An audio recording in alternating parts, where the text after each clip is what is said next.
Chapter 8:22. Wu Qingxi whispered a few words into Wu Sanxi's ear. Wu Sanxi hesitated before asking, "Will this plan work?"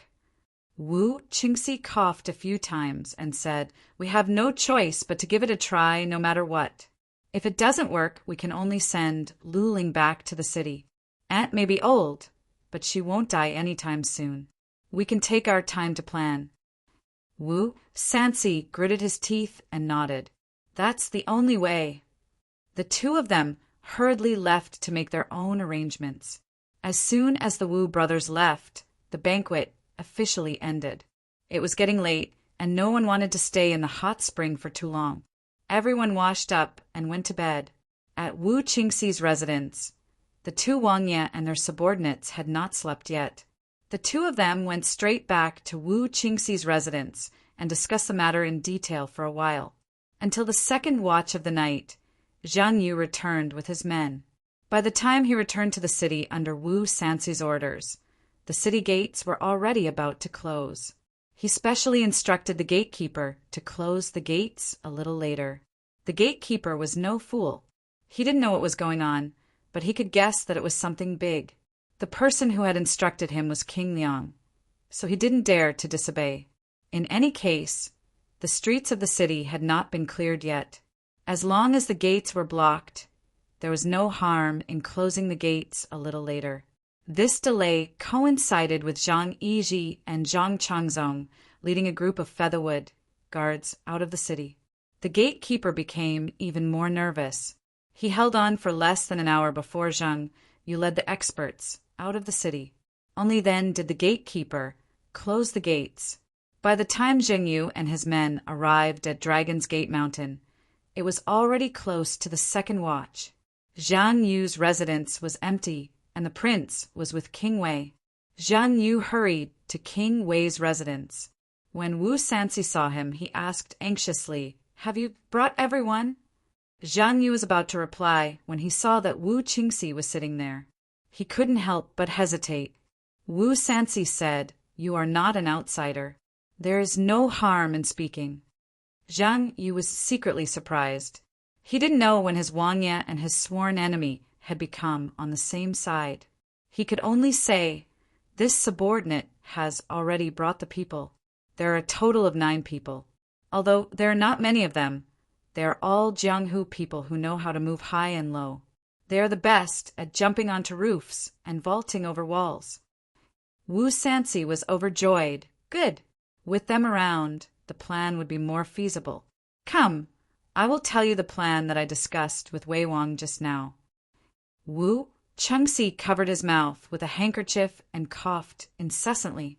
As night fell, he coughed more and more violently. It was difficult for him to speak, so he could only listen to Wu Sanxi's arrangements. Wu Sanxi stretched out his finger and ordered some wine. Then he drew a few lines on the table and said in a deep voice, "This is the residence of the Prince of Luling. It's of the same size and style as my residence. The main residence is here." Wu Sanxi's saliva flew everywhere as he spoke for almost an hour before he finally stopped and said, "Do you remember everything?" Zhang Yu nodded. Wu Qingxi, who had been silent for a long time, finally asked, "Those 9 people, do you recognize them?" Zhang Yu had already received Wu Sanxi's instructions, so he did not hide anything. He respectfully replied, "Your Highness, please do not worry. These people are all Jianghu people. Some of them were once great solitary bandits, while others were once gentlemen on the roof. Not only are they used to stealing like chickens and dogs, they are also either responsible for major crimes or have taken lives. They are all wanted criminals. King Liang cherishes their abilities and has recruited them into his residence as guest officials. Their identities are extremely secretive and they normally do not interact with outsiders. Even if someone fails, there is no way to prove that they were sent by us." Wu Qingxi nodded and said, "These people are still Jianghu people, a bunch of vicious people who only care about profit. They can only be used, not trusted. The truly important matters will still be left to you all. Tanjin." Someone immediately rushed in from outside the door and cupped his fist towards Wu Qingxi. "This subordinate is here," Wu Qingxi said. "Go with this warrior, Zhang. As long as you can complete the mission, both this king and King Liang will reward you. You will enjoy a life of endless riches and glory." Tan Jin was overjoyed and hurriedly acknowledged. Several figures quietly left King Liang's residence in the middle of the night. Because the various buildings on the mountain were connected together, there wasn't much distance between them. Some of the people who were proficient in lightness kung fu decided to simply move through the roofs. They were as nimble as leopards. Soon after, the guards of King Liang and King Wei began to move in secret as well. They quietly assembled without saying a word, as if they were waiting for something. Lu Shidi was a refined thief who specialized in stealing from wealthy families. He wasn't a particularly vicious thief, and he would take as many treasures as he could get his hands on. He was too lazy to make a move on anything that didn't catch his eye. With his outstanding skills, it was very rare for him to leave behind any evidence. Moreover, he had the help of his cousin, Lu Shangfei, whose skills weren't inferior to his own. However, this refined thief had another problem. He liked to steal fragrant flowers. When he was committing the crime in Yangzhou, he entered the residence of a senior official and coincidentally ended up in the room of a beauty. That beauty's thin quilt covered half of her body, revealing a pair of slender, pink thighs. Lu Shidi's lust flared, and he actually plucked this delicate flower. That beauty was one of the senior official's concubines, and she didn't dare to make a fuss even though she was taken advantage of. Lu Shidi couldn't forget the taste of this beauty. 2 days later, when the case was exposed, he only heard that the senior official's residence reported that something had been lost, but there was no mention of this beauty's chastity. Lu Shidi guessed that she didn't dare to make a fuss because she cherished her reputation. As a result, he became bold and paid a visit to the senior official's residence. This Lu Shidi's appearance was quite handsome, plus that Governor Yang's mansion had no less than a dozen wives and concubines. Under the constant rain and dew, for 3 to 5 months, she did not have a single time to have sex. Over time, the one who stole and the one who was stolen became the one who committed adultery. Lu Shidi fell in love with this beauty and told her everything about his background. He didn't expect that when the plot was exposed, this beauty would be frightened by her master and spill the beans, revealing everything she knew. This time, even Lu Shidi's lair was dug up. Helpless, he and his cousin Lu Shangfei fled to the north, where they were recruited by Wu Sanxi, whose ambition had been growing day by day in recent years. These two were originally gentlemen on the beam who stole chickens and dogs, and their skills were extremely high. They even had something special added to the soles of their boots, allowing them to walk on the smooth glazed roof tiles as if they were walking on flat ground. Unexpectedly, they managed to sneak their way to the top of the Prince of Luling's bedroom. Like snakes, the two slid down the eaves and climbed onto the pavilion pillars. After exchanging a glance, they suddenly flew toward the hall door. Bang! The hall door was bolted, and the arm-thick bolt was unexpectedly broken by the two men's kicks. Without waiting for the guards at the bottom of the steps to react, the two men flew in. Ah! A high-pitched scream came from behind the screen. Lu Shidi quickly thought, "This old man of Luling is shameless. He's still hanging between life and death.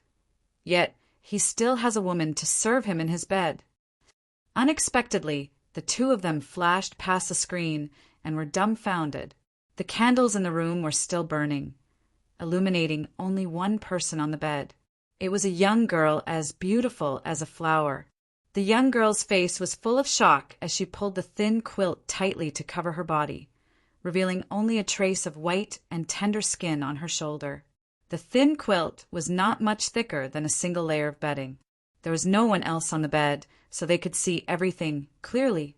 Lu Shidi, whose face was covered with a green cloth and only his eyes could be seen, exclaimed, "He changed rooms!"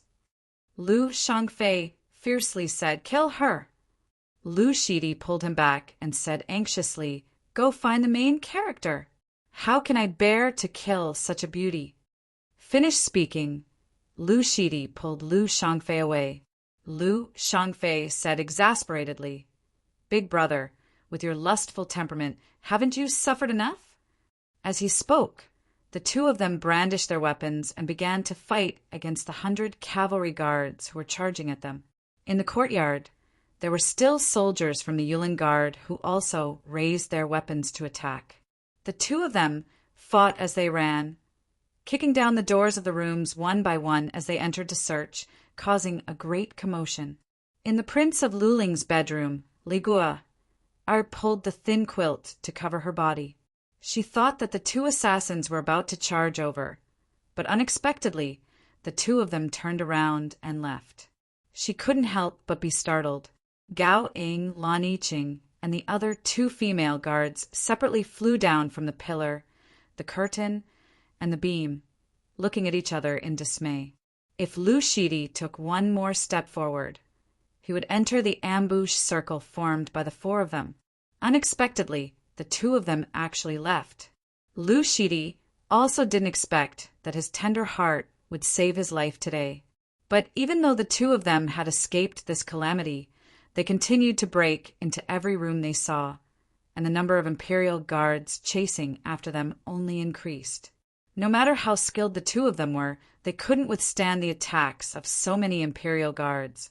Lu Shidi's shoulder was hit by a spear, and Lu Shangfei's buttocks were kicked.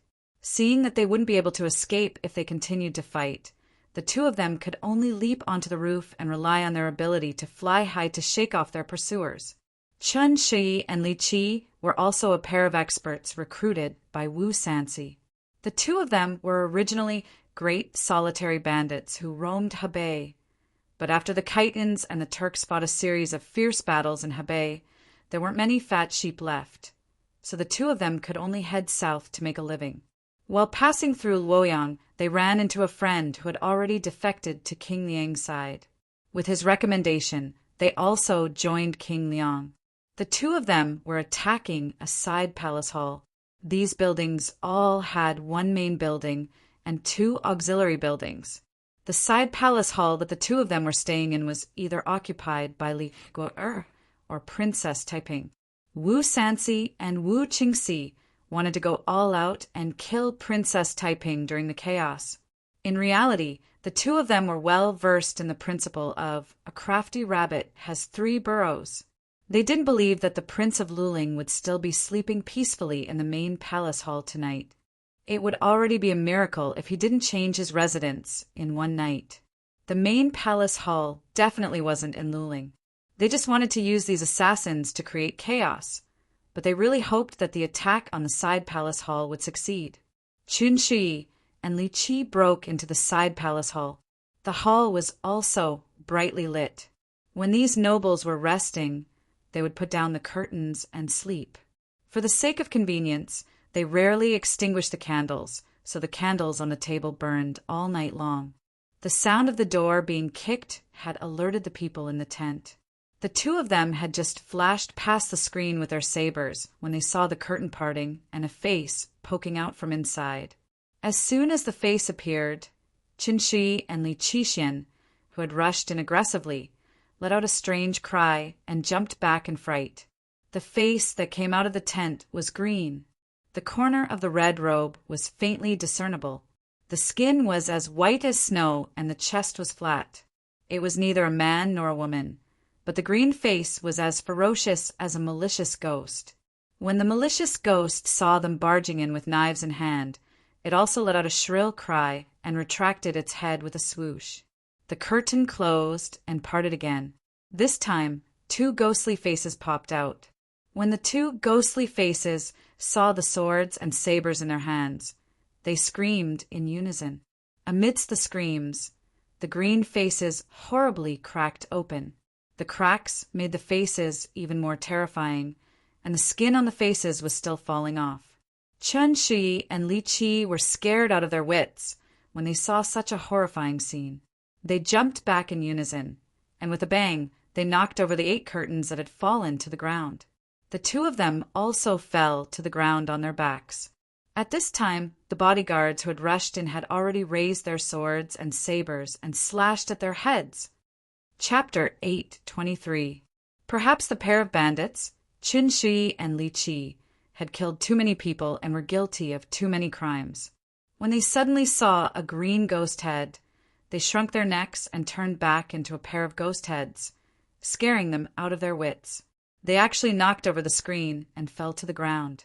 Caught off guard, they were hacked to death by the guards who rushed in.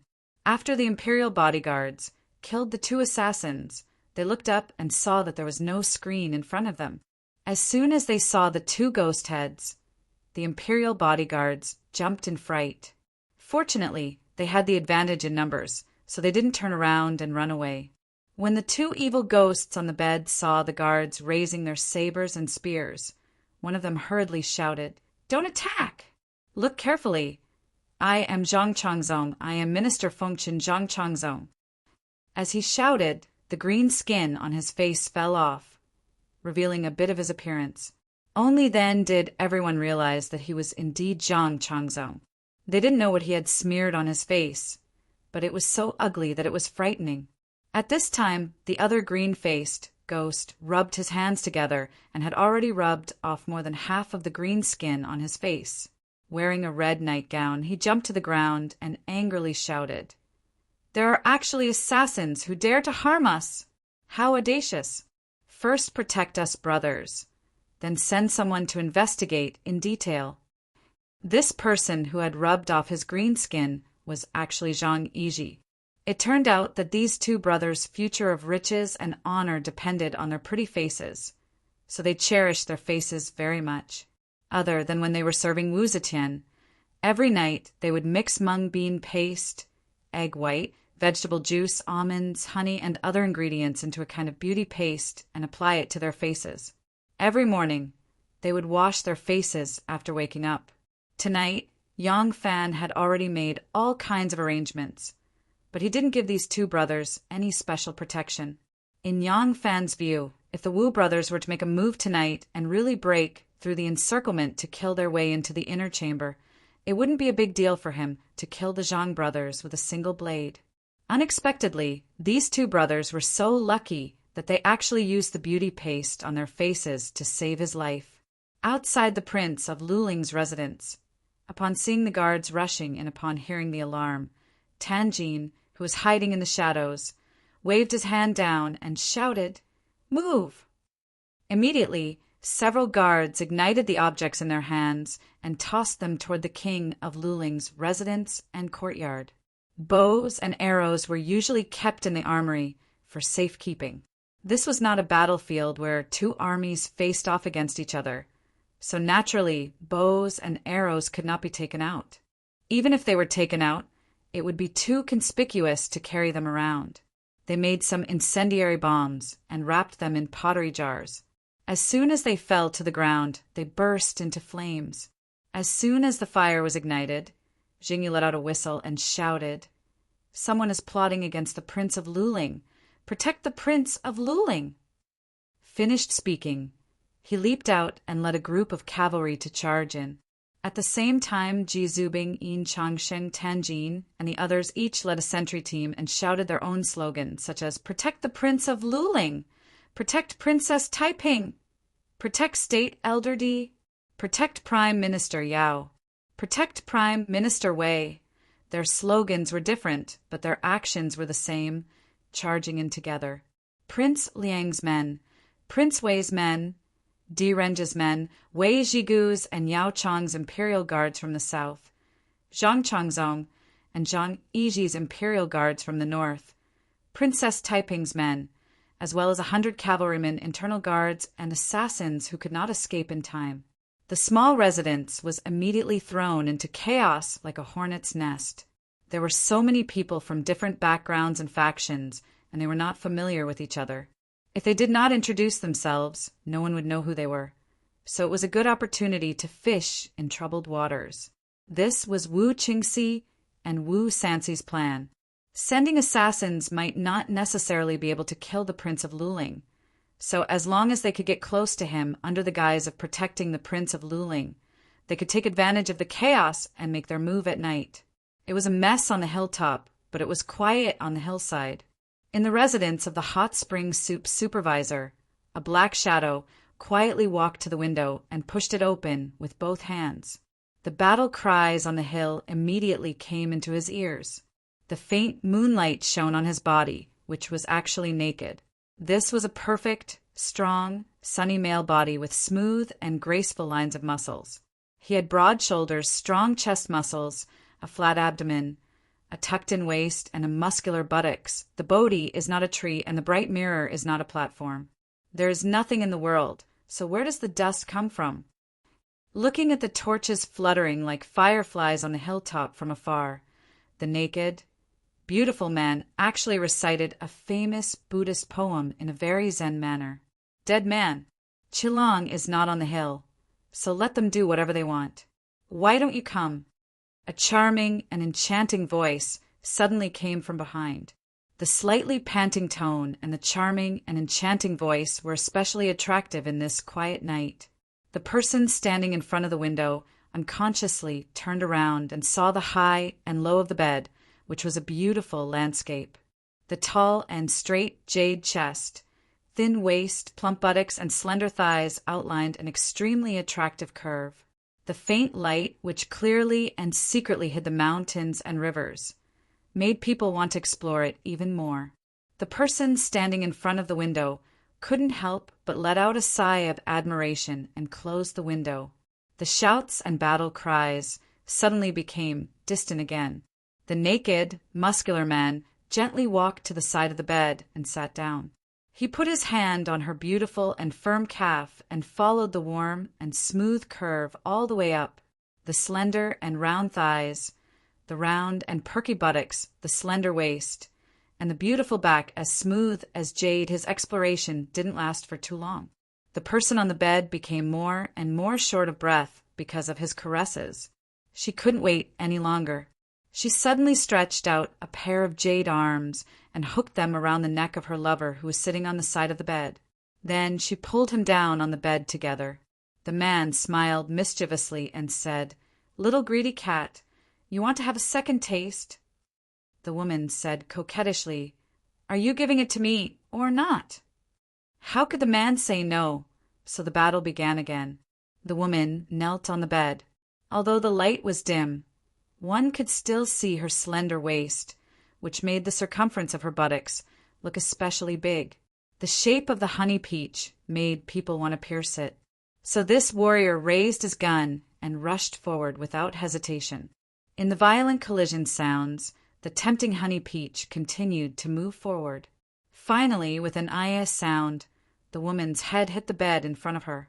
She couldn't bear to let the warrior who was trying to break the fortress and try to release himself stop for a rest. She just gritted her teeth and grabbed a soft pillow to put on her head. The battle on the mountain was also fighting on the mountainside. The battle on the mountain was a battle that was destined to have no winner no matter who lost first. But the battle on the mountainside was a battle where the man lost first, so only one side could enjoy the fruits of victory. The woman lost first, so both sides could enjoy the fruits of victory. Who would win? The commotion on the mountain continued until dawn and still hadn't subsided. It was difficult to distinguish between friend and foe, and it was difficult to distinguish factions. In the chaos, those who tried to protect the Prince of Luling suddenly felt that it was better to protect their master first. But after their master was found, he repeatedly asked them to protect the Prince of Luling, so they simply came to protect their master. And those who pretended to protect the Prince of Luling chased the assassins and the non-existent assassins everywhere. After searching every room, even the woodshed and the kitchen, they found that the Prince of Luling was nowhere to be found. So while covering the escape of the assassins, they expanded the search area. When the east was just beginning to brighten, everyone was sure of one fact. The Prince of Luling was gone, and so was the Princess Taiping. To be precise, since the banquet last night, no one had seen them again. Gu Zhuting, dressed in the military uniform of the Inner Guards, mingled in the ranks of the Inner Guards, together with Gao Ing and Lan Yiqing, pretending to look for the Prince of Luling. She almost laughed out loud. She felt that the sect master's plan was really wonderful. Who would have thought that this pretty inner guard was the Prince of Luling, whom they had been searching for thousands of times? Just when everyone was at a loss, 2 female sumo wrestlers accompanied the princess. Taiping appeared in front of everyone. Looking at her radiant appearance, she should have won the battle last night. But looking at her ruddy face, which was like a red lotus that had absorbed enough dew, it seemed that the winner was someone else. Who knew? In any case, Yang Fan had appeared in the crowd at some point, looking a little tired, as if he had accompanied everyone for most of the night. Don't panic, everyone. The Prince of Luling is safe and sound. The moment the Princess Taiping arrived, she gave everyone a reassuring pill. She didn't want Elder Di to die of anxiety here. Standing on either side of Di Renjie, Wei Jigu and Yao Cheng couldn't help but tightly grasp Di Renjie's old and cold hands, while Wu Sanxi and Wu Qingxi, who had been pretending to be anxious, felt a chill in their hearts. There's no need to ask. There are too many people here, and it's hard to say that there aren't people hiding here with ill intentions towards the Prince of Luling. It's really inconvenient for me to tell you right now. Last night, because I sensed that something was wrong, I first protected my 7th brother and didn't inform everyone in advance. Please forgive me. Prince Liang, Prince Wei, Prime Minister Di, Prime Minister Wei, and Prime Minister Yao, I thank you all for coming to the rescue in time. The Princess Taiping bowed to the people she mentioned, and everyone returned the gesture. Among them, Wu Sanxi and Wu Qingxi returned the gesture with mixed feelings in their hearts. The Princess Taiping smiled at Zhang Yizhi and Zhang Changzong and said, "It's really my elder brother's fault for causing the 5th and 6th brothers to be unable to rest. I'll have my elder brother hold a banquet to calm the 5th and 6th brothers down." Zhang Yizhi chuckled and deliberately glanced at Wu Sanxi and Wu Qingxi, saying with a double meaning, "This wine to calm the 5th and 6th brothers should indeed be treated by someone else. There's no need for the princess to apologize. If not for the princess's wisdom in making preparations and allowing the Prince of Luling to be injured right under our noses, we really wouldn't be able to explain it to the sages. Speaking of which, we should be the ones thanking the princess." The princess smiled faintly and said, "It's still early. Why don't the 2 of you go back to your rooms and take a nap? When the sun rises, I'll invite the 7th brother to be escorted back to the city." Zhang Yizhi sighed and said, "It's been a rough night. How can I sleep? I'll go back to the palace and have a good sleep after handing over the task. I won't sleep now. Prince Wei, Prince Liang, the 3 prime ministers, why don't we sit in the main hall for a while and have a chat? After breakfast, we'll wait for the sun to rise. What do you think?" Di Renjie and the other 2 naturally wouldn't agree. At this juncture, Wu Qingxi and Wu Sanxi knew that their plan had failed. They were dispirited and couldn't show it, so they could only force themselves to agree. The group then walked to the main hall. At this moment, no one noticed that the girl surnamed Gu had disappeared from the inner guards. Chapter 824. By the time the sky was bright, everyone had already had their breakfast and were packing up for the journey. At this time, Princess Taiping gave an order. Before long, everyone saw the Prince of Luling walking out of the inner chamber with the support of 2 of Princess Taiping's personal guards. Last night, several hundred people had fought in this small courtyard of the palace.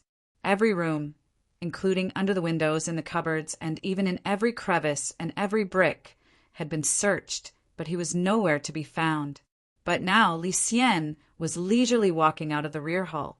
Wu Sanxi and Wu Qingxi looked as if they had seen a ghost, dumbfounded. They simply couldn't imagine where he had hidden last night. As soon as Li Xian came out, he repeatedly cupped his hands and apologized to everyone.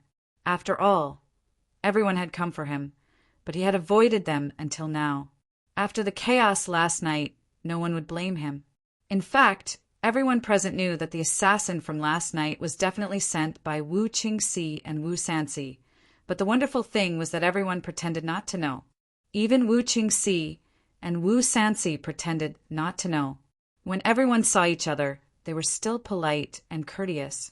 Those who needed to be courteous, those who needed to be courteous, those who needed to be greeted. When the Prince of Luling arrived, the troops were ready to set off.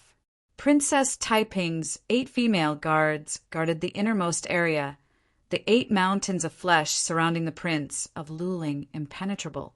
Next came the 100 cavalry and internal guards led by Yang Fan, followed by the Imperial Guard led by Zhang Yizhi and Zhang Changzong, followed by the Southern Guard led by Di Renjie, Yao Chong, and Wei Zhigu, and finally the family warriors of Wu Qingxi and Wu Sanxi. Princess Taiping had made it clear not because she didn't trust the 2 princes, but because the 2 princes had brought private troops.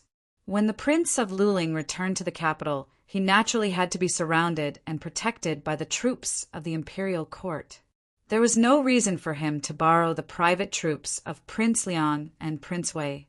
Wu Qingxi and Wu Sanxi had already given up on the idea of assassinating the Prince of Luling, so they wouldn't argue with her over this matter.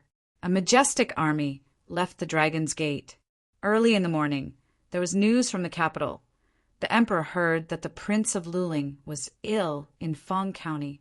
Anxious to save his son, he had already ordered the minister-counselor Su Yanbo to go to Fangzhou to summon the Prince of Luling, his consort, and his sons back to Luoyang for treatment. Today was the day the Prince of Luling would arrive in the capital. Wu Zetian had drafted this decree a long time ago, and it was only after the Prince of Luling safely arrived at the capital that it was announced to the world. However, that minister-counselor Su Yanbo had only accompanied Zhang Yizhi and Zhang Changzong on a trip. From beginning to end, he had never shown his face or spoken a word, and the imperial court had only borrowed his name. Of course, summoning the prince only required an edict and a messenger. The glorious Tang dynasty, the son of heaven. What problem could there be if he wanted to return to the capital? The 100 cavalry, the internal guards, the assassinations along the way, the numerous dangers, the princes, the prime ministers, and even the emperor's personal bodyguard to ensure the safety of the Prince of Luling. These things had never happened before and had to be erased. When the procession was about to arrive at Luoyang, the 2 princes, Wu Qingxi and Wu Sanxi, as well as the 3 prime ministers, led their troops away. Zhang Yizhi and Zhang Changzong retreated behind the scenes. That minister-counselor Su, who had never shown his face, rode to the front on a large horse and became the messenger to welcome the Prince of Luling back to the capital. What needed to be clear was that he was the Prince of Luling who had been escorted all the way back from Fangzhou. The Prince of Luling had never lived at the Dragon's Gate, so there had never been a riot like last night on Dragon's Gate Mountain. The common people of the capital had heard the news of the Prince of Luling's return to the capital announced by Basho early in the morning. When they saw such a grand procession entering the city, those who didn't know immediately knew that the Prince of Luling had returned. The common people immediately burst into enthusiastic cheers. In fact, whether it was the Prince of Luling or the Crown Prince Li Dan, their influence among the common people had long been waning. As long as the common people had food to eat and clothes to wear, they didn't care who the emperor was. It was just that Wu Zetian's various actions of excluding dissidents and putting the Wu clansmen in important positions in the court were unpopular. His prestige among the common people had also been declining day by day due to the large-scale construction and the unfavorable war. In comparison, the common people were naturally very happy that the Prince of Luling had returned to the capital. They hoped that this prince would one day inherit the throne and work hard to restore the grandeur of the Tang dynasty during the reign of Taizong and Gaozong, rebuilding a rich and powerful country. With the protection of Princess Taiping, Elder Di, Prime Minister Wei, and Prime Minister Yao, Wu Sanxi, and Wu Qingxi's confirmation, Zhang Yizhi and Zhang Changzong's personal welcome, and the emperor's procession, could this prince still be a fake? No one thought so. As a result, the secret scouts at the various city gates of Luoyang had already withdrawn with their tails between their legs. However, Huang Xuchang and Anu, who were still outside the city, were still unaware of this sudden change. When Yang Fan led the enemies to hide on Mount Longmen yesterday morning, Huang Xuchang had already taken a shortcut and rushed to Luoyang. However, he did not enter the city immediately. Instead, he followed Yang Fan's orders and hid in a small village nearby with Prince of Luling, Li Xian. This village was home to 3 brothers of the Ox clan. The eldest was a farmer, the second sold vegetables, and the third ran a small business. In the Ox village, they could be considered an above-average family. The father of these 3 brothers was the old steward of Yang Fan's estate. After hiding in the Ox village with Prince of Luling, Huang Xuchang soon arrived at the home of Steward Niu's second son. Soon, Niu Err entered the city carrying a basket of vegetables. He wandered around the various shops while shouting. When he arrived at Yang Fan's house in Fortune Kindness Square, a cook from the Yang clan came out and bought 2 bunches of chives, a dozen cucumbers, and 3 bundles of spinach. Then, Niu Err left with the basket. After less than an hour, old Steward Niu of the Yang family led a few young workers to Nan City. No one paid attention to them, and even if they did, they wouldn't be able to tell that one of the young workers was Yang Fan's second wife, Anu, disguised as a young worker. When it was almost evening, these young workers carried a few things back from their own shop in Nan City, but the old steward and Anu, who was disguised as a young worker, had already disappeared. Early the next morning, Anu escorted Prince of Luling back to the city. Because Huang Xuchang's appearance was too distinctive, even if he changed his appearance, it would be difficult to change his physique. Therefore, Anu sent him to the northern part of the city alone, leaving the important task of protecting Prince of Luling to Anu. Anu had dressed Prince of Luling up as a butcher. The wrinkles on his face had turned into ferocious scars, and his cheeks had also become fierce-looking. With an apron stained with oil tied around his waist, he sat on a greasy cart, reeking of the smell of lard and sheep. Anu, on the other hand, was dressed as a butcher, holding a whip and driving the 2 donkeys that were pulling the cart. Originally, Anu had prepared a few backup plans just in case, but unexpectedly, these countermeasures were not used at all. The procession that entered the city from the southern gate and traveled along the most prosperous Ding Ding Street all the way to the palace had already attracted the attention of the entire city. Even though there were still a few people sent by Wu Qingxi and Wu Sanxi who hadn't withdrawn in time, they no longer had the interest to search the people entering the city. The process of Anu bringing Prince of Luling into the city went very smoothly. The first wife of the Yang clan, Xiaoman, was also in disguise, leading a few of the Yang clan's workers to secretly support the procession at the southern gate. Originally, she had planned to create a mess if anything happened. Seeing them enter without a hitch, Xiaoman didn't make a sound and just followed them in the dark. Only when she saw the meat cart enter the southern city did she smile and return to her shop first. The Yang clan's business was getting bigger and bigger, and Xiaoman's management was very good. Her shop was very profitable, and now she had taken over a few poorly run shops. However, she also knew that a tall tree attracts the wind, so she went through 2 more procedures to prevent people from knowing that these shops had been annexed by the Yang clan. Now that Xiaoman had a lot of people at her disposal, she didn't need to personally take care of these shops. If she needed to check the accounts, she could send someone else, so for now, no one knew that these shops were also under the surname of the Yang clan. Although wealthy families never lacked for meat, and poultry, the slaughter prohibition only existed in name. As long as it existed, it was impossible to openly sell meat in Luoyang. If meat was sold secretly, the price would inevitably rise, and it was already very difficult for small families to sell meat. Now that the ban on slaughter had just been lifted, it was the time when the meat business in Luoyang was booming. There were millions of people in Luoyang, and the consumption of meat was astonishing. Xiaoman had converted one of the shops she had taken over into a meat shop, and the business was quite booming. The meat cart drove into the Yang clan's butcher shop and went straight to the backyard to unload the goods. When the empty cart left, the butcher and the assistant had all been replaced. Li Xian and Anu, who were disguised as the butcher and the assistant, had already become a middle-aged scribe dressed in green, and a delicate and pretty attendant who was his study companion. They walked slowly in Luoyang, one in the front and one in the back. Luoyang had a population of millions, and the Son of Heaven's capital was far more prosperous than other places. In particular, scholars could be seen everywhere in Luoyang. The two people dressed like this, a master and a servant, were inconspicuous on the streets of Luoyang. The two slowly walked forward, passing by the Huihe and Inzhong workshops, and arrived at the Luo River. Anu paid 3 copper coins, rented a small boat, and helped Li Xian onto the boat. They rode on the waves and sailed all the way to the Tianjin Bridge. Only then did the master and servant abandon the boat and disembark. Standing at the Tianjin Bridge and gazing at the magnificent palaces and pavilions, Li Xian couldn't help but tear up. Anu said in a low voice, "Your Highness, we haven't entered the palace yet. We still need to be vigilant." "Ah."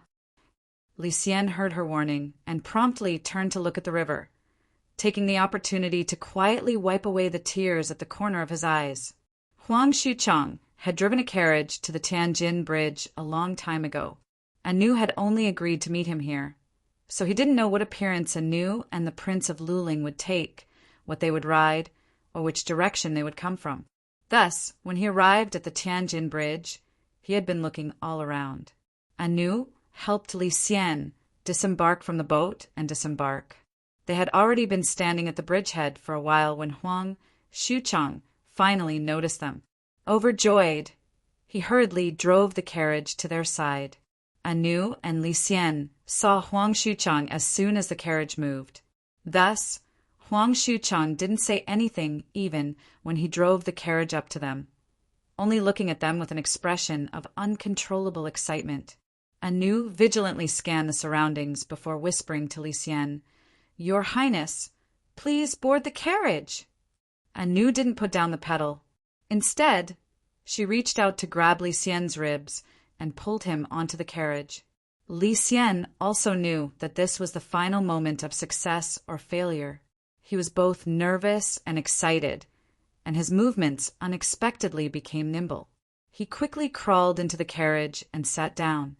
Huang Xuchang then cracked the horsewhip and drove the carriage toward the palace. Within the boundaries of the palace, unauthorized people were not allowed to linger. Merchants were also not allowed to set up stalls, so the square was completely empty. Anu followed the carriage forward a few steps. Seeing that the carriage was flying away, knowing that there could no longer be any accidents here, she finally stopped. With a faint smile, she turned around and walked toward the bridgehead. In the distance, a guard of honor slowly appeared amidst the cheers of tens of thousands of heads. Chapter 8:25. The carriage stopped in front of the Zui Gate. It was not that it was forbidden to ride horses and carriages in front of the palace, but he had never seen someone like Huang Xuchang who could whip like rain and ride like flying. The guards in front of the Zui Gate had already tightened their grip on their spears. When the carriage arrived in front of the palace gates, the guards suddenly pulled on the reins, and the carriage came to an abrupt stop. Huang Xuchang raised his eyes to look at the thick and lofty palace walls in front of him and felt a kind of dizziness. Only then did he realize that the clothes on his back were completely soaked and stuck to his body. He hadn't felt nervous during the bloody battles of wits along the way. However, the last part of the road made him so nervous that he was drenched in sweat. Li Xian had already lifted the curtain of the carriage and stared in a daze at the tightly closed palace gates in front of him. The copper nails, as big as the mouth of a bowl, sparkled in the sunlight. Li Xian's eyes couldn't help but moisten again. This is Commander Huang? An imperial soldier guarding the Zui Gate looked at Huang Xuchang with a face full of astonishment and didn't dare to recognize him. Huang Xuchang jumped off the carriage and felt his feet were floating. He looked back and saw that there was no one on the flat square of the palace. Nothing unexpected had happened. but his heart was still beating rapidly. Huang Xuchang swallowed and quickly walked to the palace gates. He took out his turtle seal from his belt and handed it to the general on guard with both hands. In a deep voice, he said, "Quickly report to the emperor that Commander Huang Xuchang of the 100 Cavalry Brigade has returned to the capital to reply to the edict. Right now, he has brought a person and wishes to enter the palace to see the emperor. Please allow him." He had the turtle seal of the 100 Cavalry Brigade and was a registered imperial guard of the palace. He could enter the palace at any time, but it was impossible for him to bring someone in. Right now, he didn't dare to trust Li Xian with anyone else. He had to watch Li Xian himself to be at ease, so he could only hand over his turtle seal. The general on guard saw that the person who had come was indeed Commander Huang of the 100 Cavalry Brigade. His expression was grave, and he was dressed in civilian clothing. He guessed that something big must have happened and didn't dare to tarry. He quickly took the turtle seal and said, "Commander Huang, please wait a moment." Then he flew into the palace. Huang Xuchang finally turned around and walked to the front of the carriage. He put down his foot and respectfully said, "Your Highness, please get off the carriage. We have arrived." Li Xian was so excited that his entire body was trembling. If not for Huang Xuchang supporting him, he might not even be able to get out of the car. Supported by Huang Xuchang, he shakily got out of the carriage. Looking around, other than the giant pillar in front of the palace that he had never seen before, the entire palace was exactly the same as when he left Luoyang. Before he left the capital, he was the emperor. He was a high-spirited, ambitious young son of heaven who intended to imitate his father and grandfather and create a great cause. Today, when he returned, his back was stooped and his temples were gray. He was already a cautious and ambitious old man in his 50s. Thinking of this, tears trickled down her cheeks. Wu Zetian did not attend court today. She sat in Wuqing Hall, accompanied by Wan. She had come here early in the morning, dressed in splendid attire, waiting for her son, who had been under house arrest in Fangzhou for 16 years, to come and see her. "Your Majesty!" The palace gatekeeper jogged to the hall of martial accomplishment. After catching his breath at the door, he reported in a loud voice, "The commander of the 100 Cavalry Brigade, Huang Xuchang, is outside the palace gate asking for an audience. He has brought someone with him, asking for your Majesty's grace to enter the palace. The tortoise talisman is here. I have already verified it." "Huang Xuchang, who is it?" The white-haired Wu Zetian, who was too lazy to hide in front of her son, looked at Wan who was standing prettily to the side with her pair of old eyes. Wan was slightly startled. She bent down and said in a low voice, "Sage, this person is one of the 2 commanders of the 100 Cavalry Brigade you sent to Fangzhou to welcome back the Prince of Luling. The ceremonial procession has not arrived yet. Why has he returned first, and even brought someone with him? Could it be when people get old, they tend to forget things." Wu Zetian only remembered after being reminded by Shengguan Wan. Although she was a little forgetful now, her mind and wisdom, which had been honed by years of life in the palace and the pressure of power, were not dull because of this.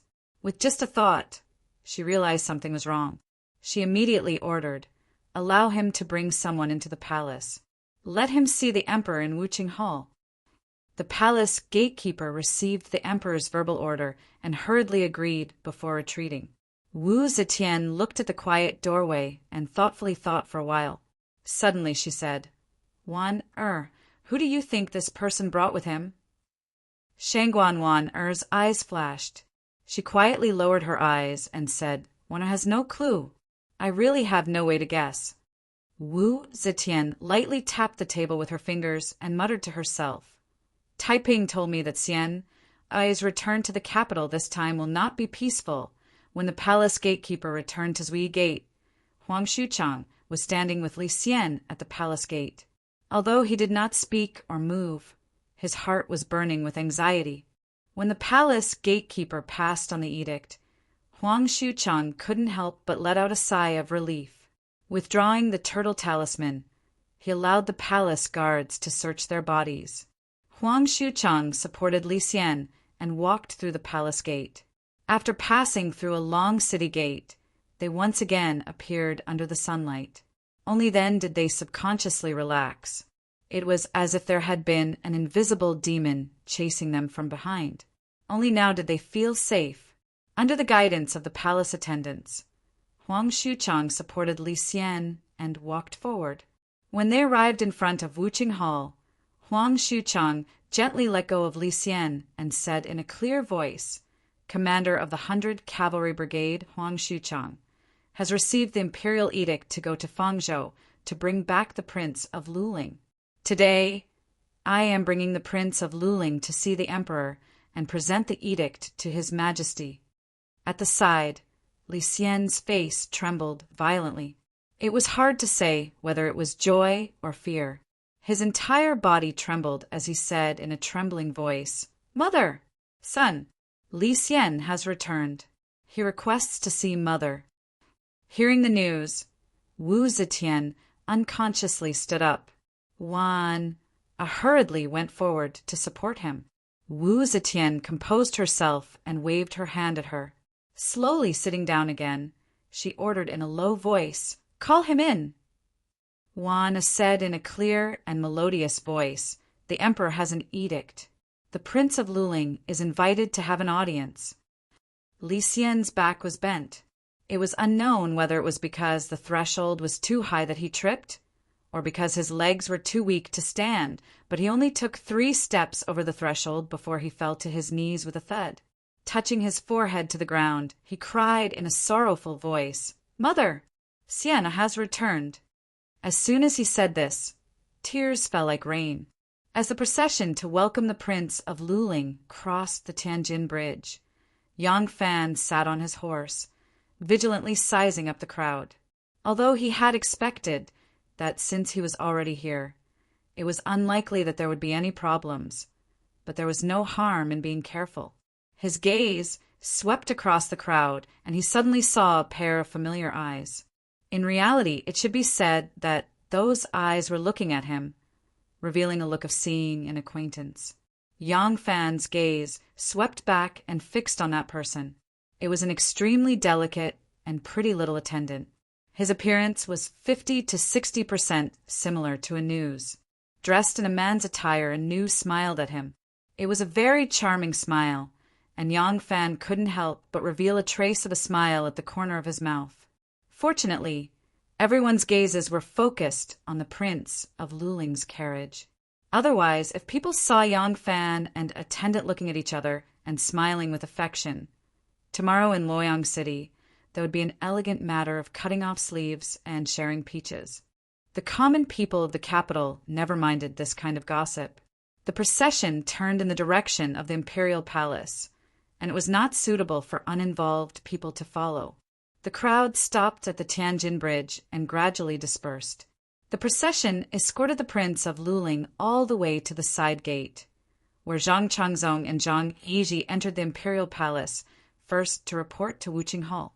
After a moment, an edict was sent out from the imperial palace.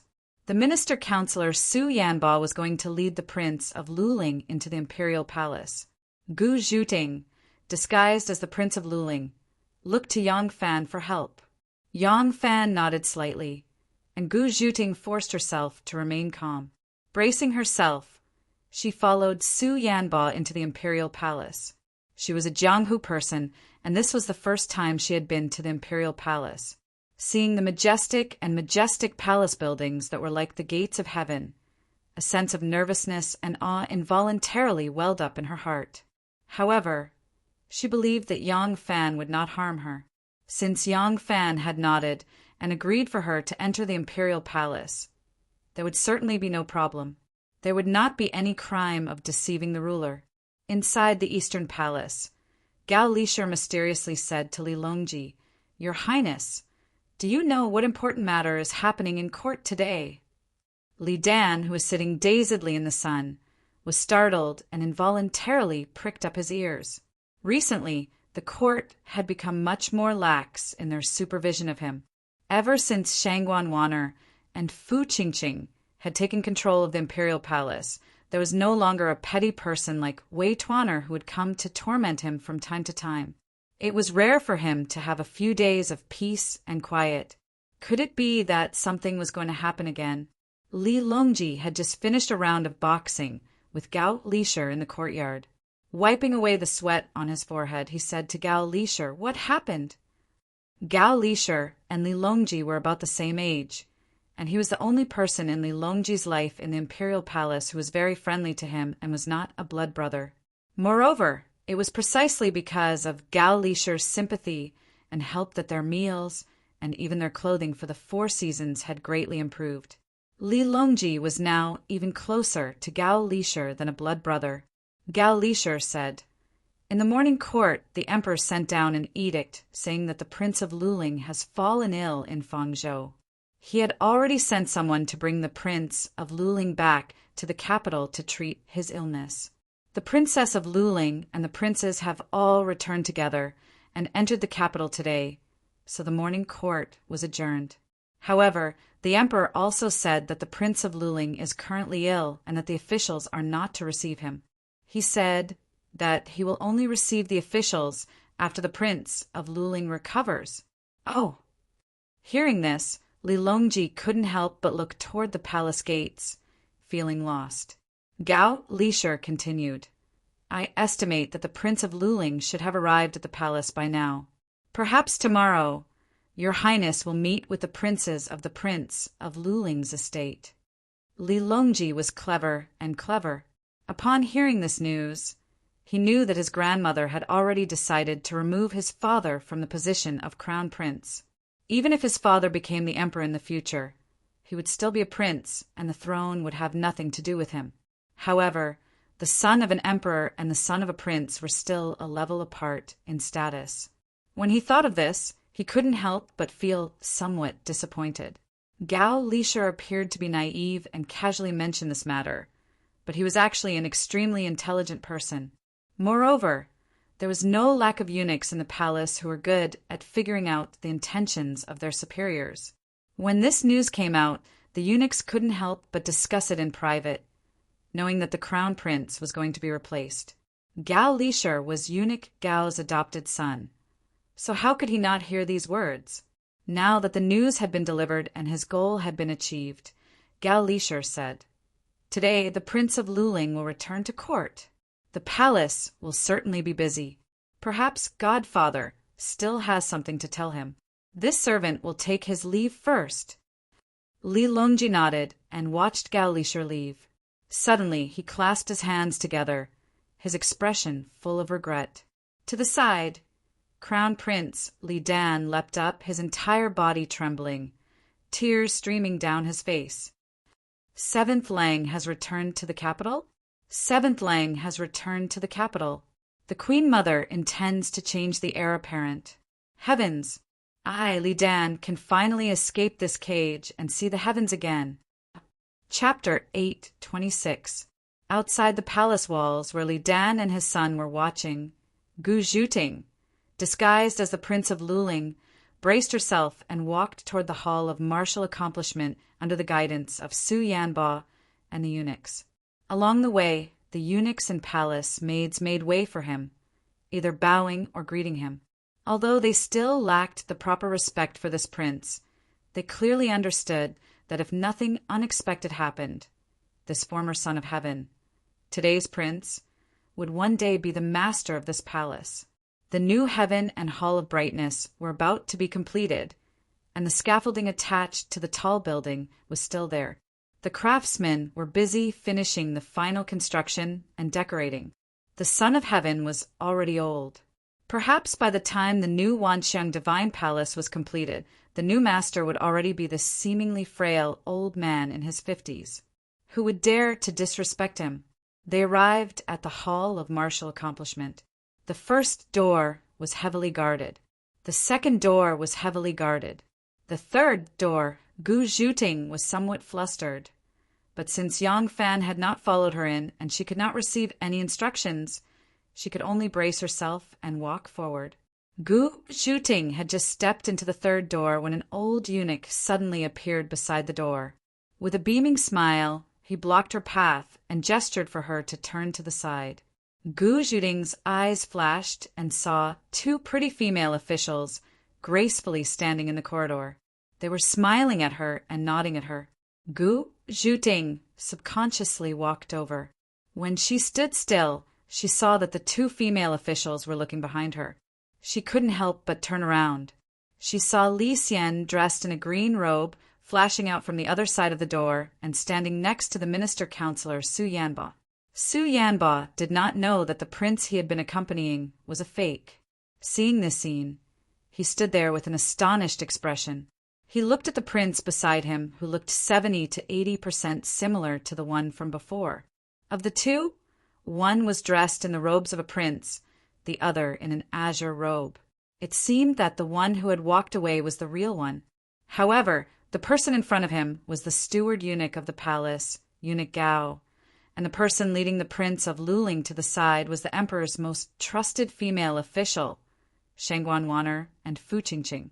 Su Yanba, who was feeling a little dizzy, had no choice but to accompany the prince in green. The internal court guards standing there like spears did not look sideways and ignored everything that was happening in front of them. Shangguan Wan'er watched as Su Yanba accompanied the green-robed Li Xian to the front of the hall. She loudly announced her arrival and led Li Xian inside. Only then did she turn to the splendidly dressed Li Xian next to her with a faint smile. She grasped her hand and softly said, "Miss Gu, right? My surname is Shangguan, and my given name is Wan'er. Please follow me, miss." Shangguan Wan'er. This young lady is the current Minister of Internal Affairs, Shangguan Wan'er. Gu Zhuting was stunned by this name. Before she could understand, she had already involuntarily followed behind Shangguan Wan'er. When they approached the city gate, Wu Qingxi and Wu Sanxi deliberately slowed down to allow the Prince of Luling's guard of honor to enter the city. The two rested for a full 2 hours at the Sanli Pavilion outside the city before setting off to return to the city. Wu Sanxi did not return to his own residence. Instead, he followed Wu Qingxi's carriage all the way to the Prince of Wei's residence. The Prince of Luling had already returned to the capital, so it would be even more difficult to assassinate him.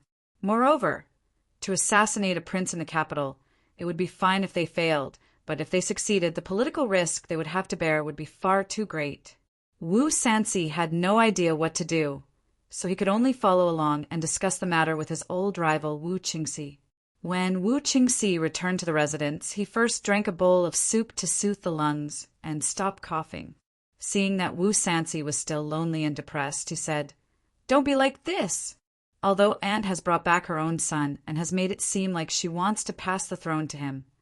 Based on my understanding of Aunt, she definitely does not wish for the Wuzhou Empire that she single-handedly created to change its surname to Li Tang. Aunt is the founding monarch of the empire.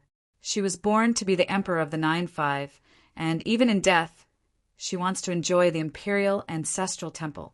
She hopes that she will be enshrined in the imperial ancestral temple as the founding monarch of the empire, and not leave her name in the annals of history as the daughter-in-law of the Li clan. Therefore, Aunt will definitely make arrangements for the future. You and I should wait patiently. It won't be too late to make plans after we understand Aunt's intentions. Wu Sanxi clenched his fists and lightly pounded the table, sighing, "This is the only thing we can do now." While the two of them were talking, someone else came in from outside. Wu Qingxi raised his head to take a look and saw the newcomer was tall and sturdy. With 5 locks of long beard, his appearance somewhat similar to the Marquis of Han Shouting in the Guandi Temple. He recognized him as one of Wu Sanxi's family warriors, so he did not say anything. When Ji Zubing entered the main hall, he glanced around and saw that his master was leaning on the table with both fists, looking depressed. He hurriedly ran over and went around to Wu Sanxi's side. He stroked his long beard and bent down, whispering a few words into Wu Sanxi's ear.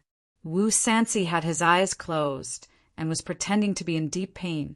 After hearing a few words, his eyes suddenly opened. Ji Zubing whispered a few more words. Wu Sansi, ah! Wu Sansi screamed and heavily pounded the table with both hands. Then, with a loud shout, he flipped the table in front of him away. Wu Qingxi was startled and frowned unhappily. Sansi, why are you acting out now? Wu Sansi clenched his fists and trembled all over. He repeatedly said, Wrong. Wrong. I'm really wrong. Wu Qingxi was puzzled and widened his eyes. What did you do wrong? Wu Sansi looked up at the sky and wanted to cry, but had no tears. He shouted, He's telling the truth. He's telling the truth. Why didn't I believe him? Why didn't I believe him? What's done is done. How can I reverse it? Wu Qingxi's mind was still muddled, and he asked in bewilderment, Who's telling the truth? Who didn't you believe? Wu Sansi suddenly jumped up and said with a pained heart, Forget it. It's the will of the heavens. If it's the will of the heavens, there's nothing I can do. With that, he flicked his sleeves and strode out. When Ji Zubing saw that his lord had left, he hurriedly flung his long beard and chased after his lord in high spirits. In front of him, Wu Sansi's face was full of pain, but he did not cry. He did not look like a big-eared thief. Behind him, Ji Zubing's posture and mannerisms were exactly like Guan Yunchang. Wu Qingxi stared at Wu Sansi's back for a long time. He flicked his sleeves and scolded, What a useless idiot! Inside the Hall of History, Shanghai Wan Er's residence, Gu Zhuting sat cross-legged in front of an octagonal bronze mirror with cloud-patterned patterns. She used a wet handkerchief to gently wipe away the last wrinkles at the corner of her eyes. Shanghai Wan Er and Fu Qingqing, who were standing opposite her, saw the whole process of removing her makeup and could not help but look at each other in amazement. Fu Qingqing could not help but praise. The world is so big and the skills of an extraordinary person are unimaginable and unimaginable. Shanghai Wanner nodded and said, Wanner has really widened my horizons today. I did not think that there would be such a godly skill in the world. Gu Zhuting only smiled faintly at the two women's compliments. She then went to the copper basin and scooped up some clean water to wash her pretty and fair face. Wanner handed over the silk handkerchief from the rack and smiled. Miss Gu, please use it. Thank you, Shangguan Wanner. Gu Zhuting felt a little flattered by Shanghai Wanner's attentiveness. Shanghai Wanner smiled and did not correct her, because the emperor's name was Zhao, pronounced the same as the imperial edict. Her status as awaiting for an imperial edict had become a waiting system. Fu Qingqing waited for Gu Zhuting to wipe her face and took the silk handkerchief. She smiled and said, The clothes have been prepared behind the screen. Miss Gu, please follow me. Gu Zhuting followed Fu Qingqing to the back of the screen. When she came out again, she had already changed into a light yellow palace gown, making her look more delicate and charming than a flower. Fu Qingqing happily praised, Miss Gu is really pretty. With such a beautiful and charming appearance, when you are disguised as a man in his 50s, you actually have no flaws. Shanghai Wan was also smiling, but she couldn't help feeling a little jealous in her heart. That stinky man without a conscience. Even in the face of death, he didn't forget to bring a woman as beautiful as a flower and jade with him. Could it be that all the men with martial arts have died? In the hall of martial accomplishment, mother and son had finished their conversation and were facing each other in silence. The Prince of Luling, Li Xian, had actually thought of many things along the way. When he saw his mother, how surprised, how excited, and how much he missed her. All these thoughts were like acting, and he had already thought of the steps. But he had already come here once. At that time, he only cared about explaining to Wu Zetian why he had followed Huang Xuchang away from the main entourage and quietly entered the palace. At that time, he didn't have time to act, but this time he was really acting. Acting together with Wu Zetian. He had already met his mother once. At this time, it would be too fake for him to put on an appearance of revealing his true feelings. But he didn't have any quick thinking, so his original plan couldn't be used. For a moment, He couldn't find anything to say, but he also couldn't bear to give up this opportunity to get closer to his mother. Thus, he could only stand there frozen, anxiously trying to find something to say. Unfortunately, the more anxious he was, the more he couldn't think of anything. Seeing that her son wanted to buy something good, yet appeared timid, Wu Zetian was also greatly disappointed. Although in her heart, power, status, and the imperial inheritance were far more important than her son, he was still her own son whom she hadn't seen for 16 years. She was already too old and had begun to value kinship. When she first saw Li Xian, she was still a little excited, but unfortunately Li Xian's clumsy performance extinguished the little enthusiasm in her heart. Wu Zetian sighed, her heart full of bitterness. But wasn't all this because of her tireless pursuit of power? The indifference between mother and son was caused by her own hands. What else could she say? Wu Zetian thought for a while and suddenly remembered that her son had mentioned that he had brought back a little granddaughter this time. She seemed to be the youngest granddaughter of the branch in Luling, and she had never seen her before. She couldn't help but feel a little interested.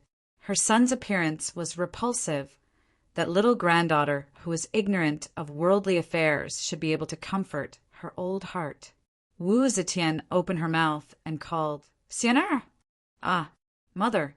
Li Xian, who was racking his brains for a topic, hastily bowed. Wu Zetian slowly said, "I remember, this time you returned to the capital with another daughter." Li Xian was delighted, he thought. "That's right. How could I have forgotten about Gua? This child is clever and quick-witted. She's the best with words. If I had remembered her earlier, I wouldn't have been so embarrassed." Li Xian hastily replied, "Yes, heir has brought mother's youngest granddaughter, Gua back to the capital. She's now waiting outside the hall for the decree." Wu Zetian raised her brows and asked doubtfully, "Gua? Why did you give her such a strange maiden name?" Li Xian hesitated. "Gua, heir was born on the way to Fangzhou. Because things happened in a hurry, I didn't have time to prepare swaddling clothes, so I used heir's clothes to wrap up the newborn, so I gave her this name." Wu Zetian's expression changed. After a moment of silence, she said to eunuch Gao, who was waiting in front of the hall, "Go, bring my little granddaughter here. I want to see her." Chapter 8:27. Li Gui'er stood outside the hall, nervously tugging at her dress that she had modified from Taiping. Even though she grew up in the mountains, she was different from the common village girls. She had often heard the terms emperor, empress dowager, and wangya. Therefore, she did not feel the panic that a common village girl would feel when she saw an important person. However, she was in awe. Ever since she was young, she knew that her family was supposed to be high and mighty members of the royal family. It was all thanks to her grandmother that they ended up in this state. Just like that, Wu Zetian's supreme authority entered her young heart. This time, when she entered the palace and saw the magnificent palace with her own eyes, she felt an inexplicable admiration for the mistress of this heavenly palace. She knew that she was about to meet the most powerful woman in the world, her grandmother.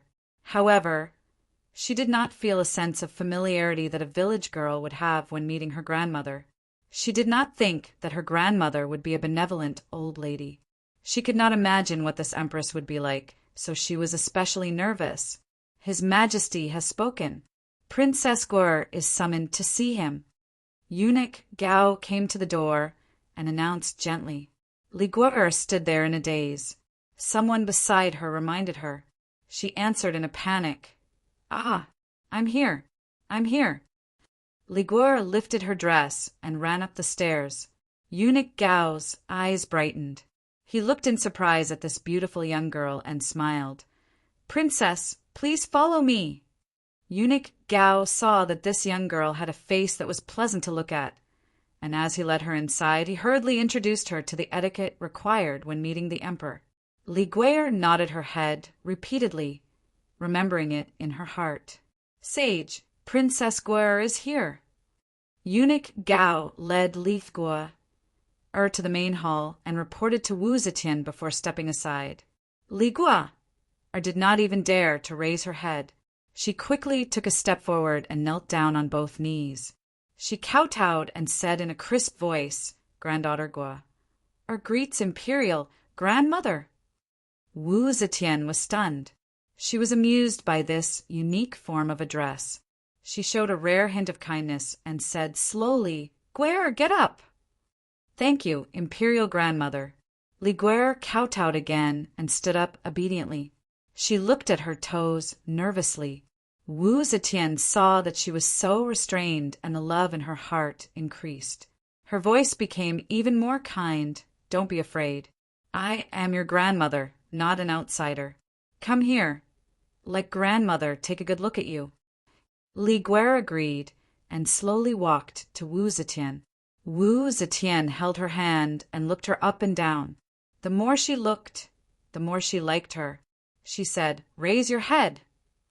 Li Gua raised her head, her big eyes blinking as she looked at Wu Zetian timidly.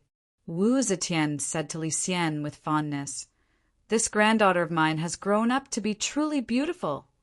Li Xian smiled obsequiously and said, "Silly girl, what is there to be beautiful about? You dote on your granddaughter. Of course, you can look at her however you like." "Humph. If you're beautiful, then you're beautiful. If you're not beautiful, then you're not beautiful. Although my eyes are blurry, I can still clearly see beauty and ugliness," Wu Zetian said to her son with a smile. She felt a sense of familial joy. She looked Li Guer up and down and suddenly asked, "Guer, your father was sent to Fangzhou by me for more than 10 years. Even you were born on the way to Fangzhou. As a child of the royal family, you have suffered so much. Do you hate your grandmother?" Li Xian was shocked. When he was with Consort Wei, he often complained about his mother. If his daughter was immature and said a few words, wouldn't it make his mother unhappy? But he could not remind her now. Not only could he not even show a hint of nervousness on his face. Li Xian forced himself to be calm, but his thighs tensed up nervously under his robe. "Of course not," Li Guer answered without hesitation.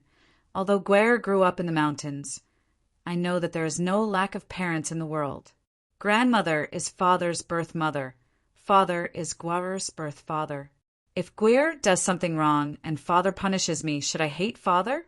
My father treats you like my grandmother, and Guer treats you the same way.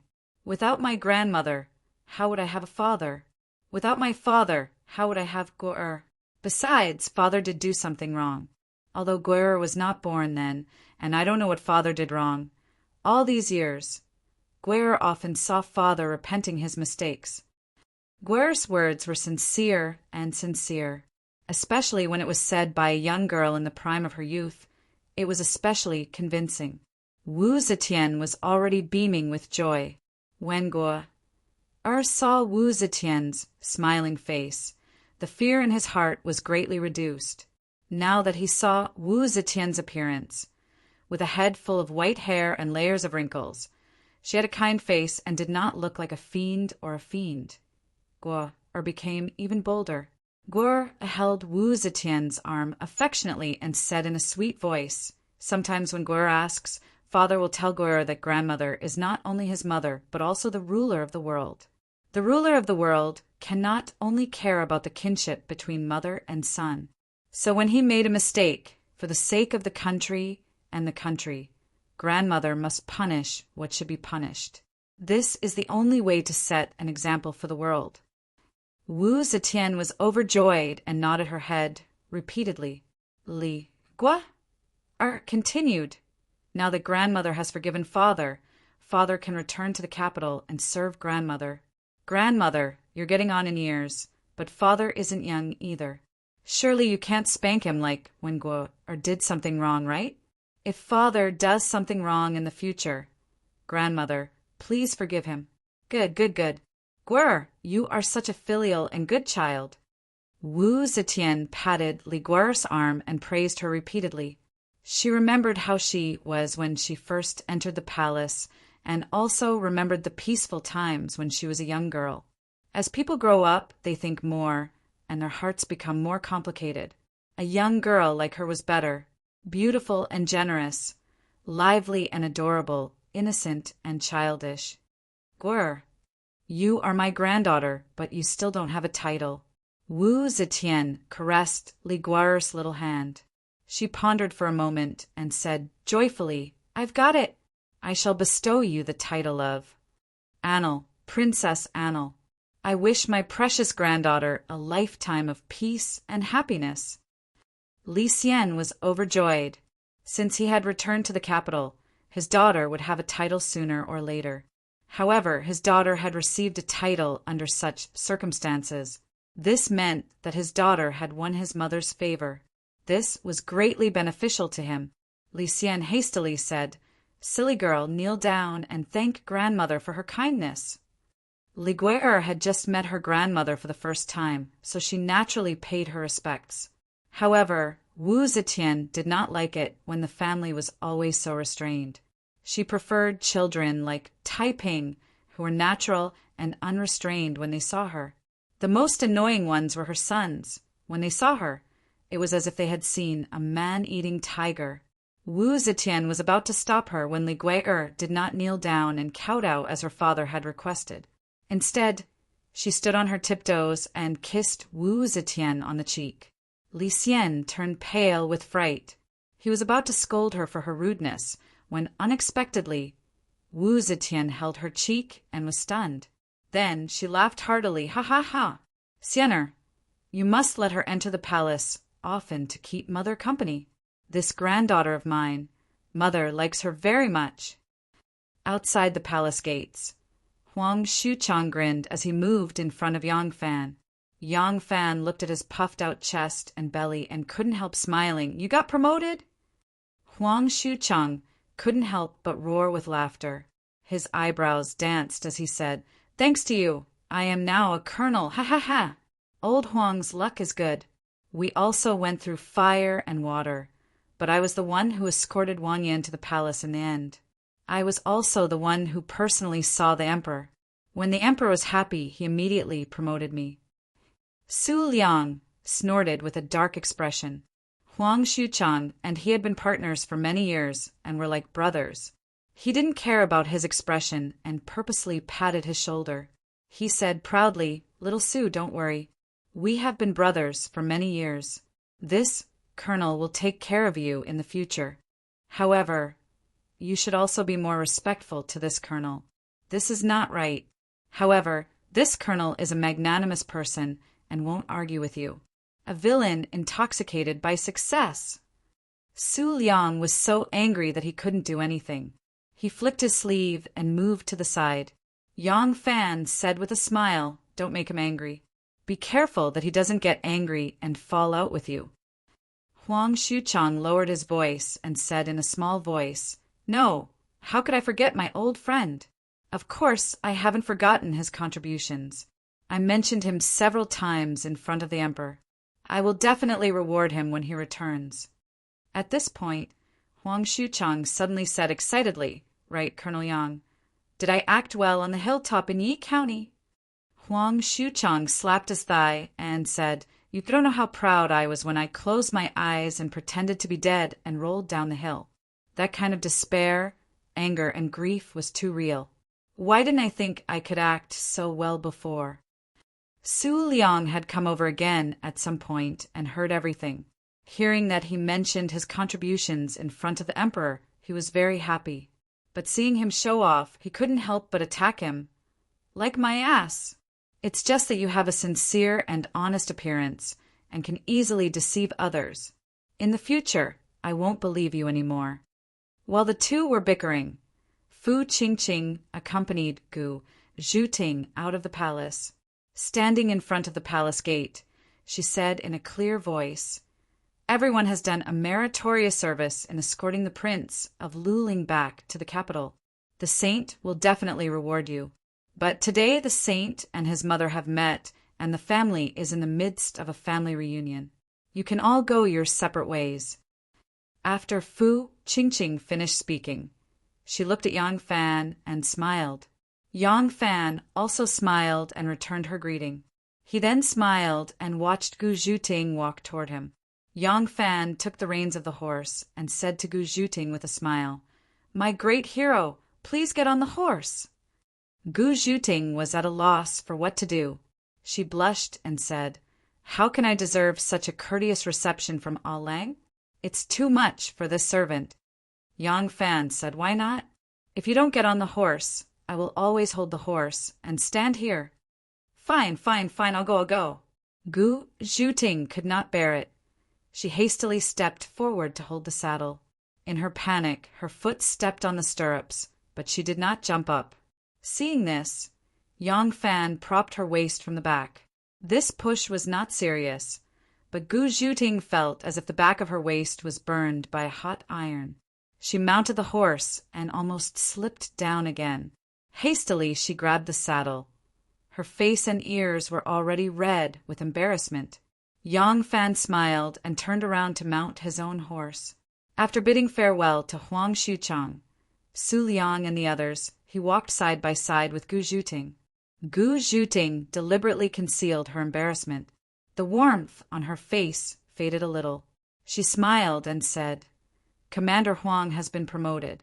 This time Ah Lang has achieved great merit. The Emperor will certainly give you a big promotion, right?" Yang Fan smiled and shook his head. "We will see tomorrow," he said. "I am too lazy to guess. But your merit is not small. Too bad you are not a member of the imperial court and cannot be rewarded. If the Emperor does not reward me, I must not disappoint the meritorious subject." Gu Zhuting cast a sidelong glance at him and asked in surprise, "What does Ah Lang want to reward me with?" Yang Fan winked at her and said, "Guess." Chapter 828. Yang Fan had a mysterious smile on his face. Gu Zhuting tilted her face and thought for a while. She said tentatively, "A set of new clothes?" Yang Fan burst into laughter and said, "Preposterous! You think I'm too petty." Gu Zhuting bit her lower lip with her white teeth. She thought for a moment and said, "Ah, I know. A set of jewelry?" Yang Fan still shook his head with a smile. Gu Zhuting thought for a while and said embarrassedly, "It can't be a set of 3 courtyards and 10 acres of fertile farmland in the countryside, right?" Yang Fan laughed and took out something from his arms. He handed it over and said, "You don't have to guess. Take it and see for yourself." Gu Zhuting thought for a while, and a very bold and exciting idea popped up in her mind. "Take me as a concubine?" But this idea was quickly thrown away. How could a man use such a condition as a reward? How narcissistic must he be to think that taking someone as a concubine was a kind of reward? With Gu Zhuting's status, if Yang Fan was willing to do this, she would indeed be a magpie on a high branch. She should go to the temple and burn a stick of incense. Yang Fan handed over a letter. Gu Zhuting couldn't help but feel curious. When she took out the letter and opened it, she couldn't help but be shocked. She was so excited that her face turned red and her hands couldn't help but tremble. This was a letter, just a letter. It was a letter written by Yang Fan to the master of the Chui family in Qinghe. In the letter, apart from those useless pleasantries, there was only one thing mentioned. He asked the Chui family to remove Gu Zhuting's parents and brothers from their status as untouchables and bring them into the household register. Although Gu Zhuting had excellent martial arts, it didn't help much in improving her status. She lived in this society and was bound by all kinds of restrictions. She was a slave. She was born as a slave. This couldn't be changed. What was a slave? Slaves could be bought and sold at will. They were bought and sold together with livestock. It was called horse trading. If the master raped the wife and daughter of his slaves, he was not guilty. If he beat the slave to death, as long as he reported it to the government, it would be fine. Because no one treated slaves as people. They were the private property of the master. Slaves did not have any right to sue. Not only could they not complain to the authorities if they were treated unfairly, even if their master committed a crime, as long as it was not a major crime such as rebellion or rebellion. If they dared to complain to their master, they would be immediately sentenced to death by hanging. The status of slaves was hereditary. They could have their own families, but the law did not recognize or protect them. Their masters could break up their families at will. Their children were slaves from birth, and they were also part of their master's property. Moreover, once a slave's identity was determined, it could not be changed. Whether you had money or others were willing to help you, it was impossible to redeem your slave identity. During the Qin dynasty, one could still use their military exploits to get rid of their citizenship.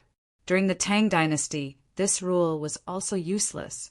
If one wanted to change their status as a private slave, it had to be completely decided by their master.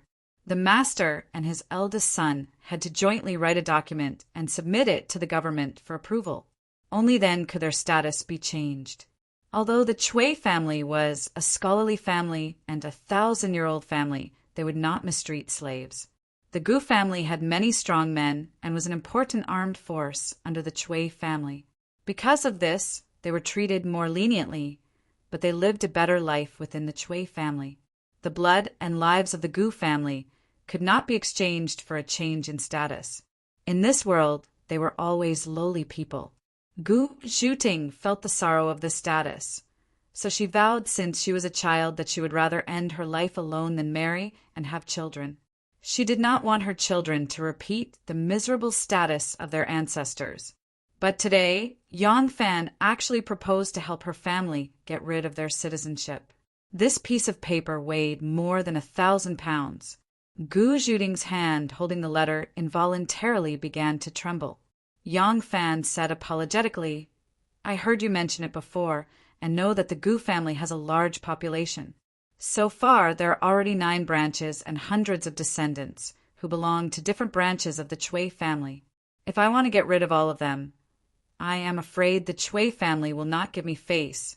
For the sake of propriety, I only propose to get rid of your family's citizenship. This is all I can do. I hope you will not be disappointed." Gu Zhuting's tears flowed like a spring. She turned over and jumped up from the horse. She knelt in front of Yang Fan's horse. She only said half a sentence. "Ah Lang's kindness is as heavy as a mountain. Then she choked with sobs and could not speak any more. She knew that no one would ask other families to release their slaves, especially a family like the Cui family.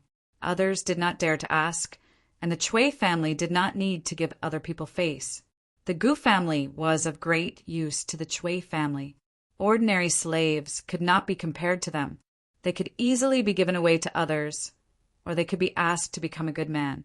Previously, she looked forward to becoming the sect master's concubine. She also had the thought of changing her skills. As a lowly commoner, she was not even qualified to become a good man's concubine. The Cui family would not embarrass the sect master just for her. When the time came, they would definitely release her slave status. Unexpectedly, the sect master gave her a huge favor today. Since Yang Fan said this, he naturally had confidence. However, if the Cui family agreed, Yang Fan would owe them a big favor. It was not easy to owe favors in the official circles. With the Cui family's ability, they could solve most things by themselves. If they needed the help of someone who owed them a favor, it would not be a light matter. This gift was indeed heavier than a mountain to Gu Zhuting. Yang Fan hurriedly jumped down from the horse and helped her up. He said sincerely, "You have made a great contribution this time. I am already ashamed that I cannot get rid of the Gu family citizenship. You must not do this." Gu Zhuting's eyes were red. Her tears did not stop. At this moment, she would die 300 or 500 times for Yang Fan. Even if her body was smashed into pieces, she would not have a word of complaint. When Wu Zetian saw her granddaughter Li Gua, she finally broke the cold atmosphere of being alone with her son. After talking for a while, Wu Zetian was very fond of this clever, lively, and cute little granddaughter. When she was tired, the observant Li Xiankai came forward to urge his mother to rest. Wu Zetian used the excuse that the Prince of Luling's residence had failed for a long time and was in ruins. She ordered people to send them to the Eastern Palace and temporarily settle them there. At the same time, they could reunite with his brother Li Dan. As for the hidden meaning, she believed that her son, who had lived in the Eastern Palace for many years, would understand even if he was stupid. It was better to let Dan take the initiative to abdicate the position of crown prince. The modesty of a brother and the respect of a brother was also a beautiful story. It was not good to let her make the decision. When Wu Zetian returned to the rear palace, Zhang Yiji and Zhang Changzong saw her tired expression and hurriedly came forward. One massaged her shoulders and the other massaged her legs, attentively attentive. The other beautiful youths in Fengqin prison could not help, so they served fermented rice or peeled fruits. It was a mess. Wu Zetian impatiently waved her hand and shooed those beautiful youths away. Zhang Yiji and Zhang Changzong saw that Wu Zetian did not seem to be in a good mood. Although they had always been favored by her, they did not dare to be arrogant. They became even more careful with their hands and only served her attentively, not daring to say a word. Wu Zetian closed her eyes and rested on the chair. After resting quietly for a while, she slowly asked, "Was the night at the Dragon Gate safe and sound?" Zhang Changzong only dared to speak after hearing her question. He pursed his lips, which were lightly smeared with rouge, and said coquettishly, "The saint also said that in the future you shouldn't ask us to do such tasks anymore. Last night we almost lost our lives. We can't serve the saint anymore." Wu Zetian lightly said, "Aren't you all fine? Tell me, what happened last night?" Zhang Changzong immediately narrated what happened last night with embellishment. He exaggerated the enemy by many times, and his brothers were also many times braver. Their ghost face to repel the enemy was described by him as a righteous shout to stop the assassin, and then the two brothers used their swords together. Zhang Changzong talked nonstop for a long time before Wu Zetian sighed softly. She ordered Zhang Yiji, who had not spoken and was only quietly observing her, "Go and bring the two girls, Gao Ying and Lan Yiqing. I have something to ask them." Zhang Yiji quickly nodded and left. After the time it takes for an incense stick to burn, Zhang Yiji led a pair of beautiful young girls into the main hall. Wu Zetian waved her hand, and Zhang Yiji understood. He quickly pulled Zhang Changzong, who still couldn't see clearly, away. Wu Zetian still had her eyes closed. After a while she said, "From the day you left the capital, tell me in detail what happened on the way." "Yes," Gao Ying narrated in full detail. When she talked about Gu Zhuding's disguise as Prince of Luling, Wu Zetian exclaimed, "Is there such a strange trick in the world? Can the fake be mistaken for the real one?" Lan Yiqing smiled and said, "Sage, it's possible to pass off the fake as the real one for a while, but it's impossible to pass off the fake as the real one completely. As long as someone gets close, they will know the real one with a little contact." When the princess went to the Dragon Gate, she saw through the fake one time, but it's easy to fool those assassins. Wu Zetian was slightly disappointed and said, "I see. It's just a camouflage like the old nun of Hanoi. It must have been tough on Yang Fan. How could he make use of such a strange and perverted trick? Go on." Gao Ying continued to narrate, and Wu Zetian listened very carefully. Because the process was too treacherous, full of twists and turns and climaxes, Wu Zetian, who was at an age where she loved to doze off, actually became more and more energetic as she listened. She did not feel tired at all. At this point, it can be seen that Yang Fan did not borrow the power of the Hall of Succession. If the Hall of Succession was involved in the process of welcoming the crown prince and fighting the large group of assassins sent by the Wu family, no matter how secretive their actions were, they could not hide from Wu Zetian's eyes. Once she knew that Yang Fan had a mysterious and powerful force, his death would come.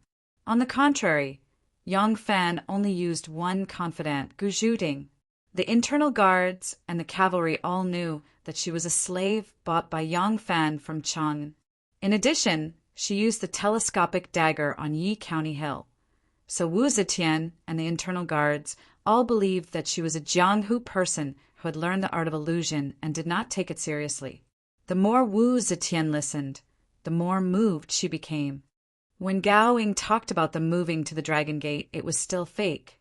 It was not until the next day when they left for the palace that Wu Zetian knew what happened next and waved her hand to stop. Wu Zetian carefully thought about what Gao Ying said and praised. Brave and resourceful, unparalleled. She slowly opened her eyes and sat up. Gao Ying and Lan Yiqing quickly bowed, and Wu Zetian happily said, "My old eyes are not blurry. If I did not choose this person, how could Xian return to the capital safely?" Gao Ying and Lan Yiqing quickly said, "Sage is wise." Wu Zetian happily said, "You can leave and pass on an oral order. After tomorrow's morning court, let Yang Fan see the emperor at Wuqing Hall." Chapter 829. Dad. Yang Yanzu jumped around in the flower bushes in open crotch pants, laughing and fooling around. With his appearance, he couldn't even catch a butterfly. Fortunately, Tao Mei and third sister helped him. The two girls caught a butterfly and threw it on the petals for him to catch.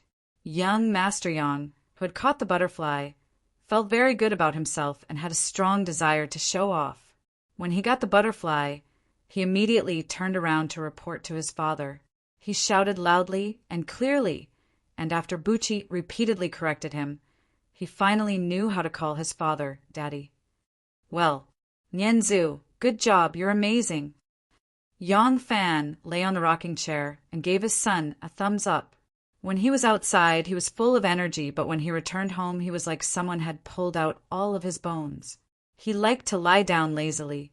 His sweet little cotton-padded jacket was dressing up her father with great interest.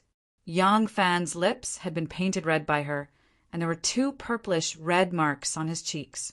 Si Rong had crushed red petals and applied the juice on his face. There were also 4 or 5 different kinds of flowers on his head. Some were as big as bowls, and some were as small as wine cups. They were all randomly inserted by his precious daughter. At this time, Yang Fan was dressed up like a matchmaker. Si Rong didn't stop there. She picked some flowers and continued to dress up his father, trying to make him look beautiful. Beside the curved pond, beside the rockery, and under the long corridor, Xiaoman and Anu, one in dark red and the other in green, were leaning against the railing, sprinkling fish food into the pond from time to time, causing the koi to jump up and down, splashing water, while looking at the father and son in the flowers. Buchi said, "Lang Jun will definitely be promoted after doing such a big thing, right? It's time for him to go to the palace. Look at him, he doesn't care at all."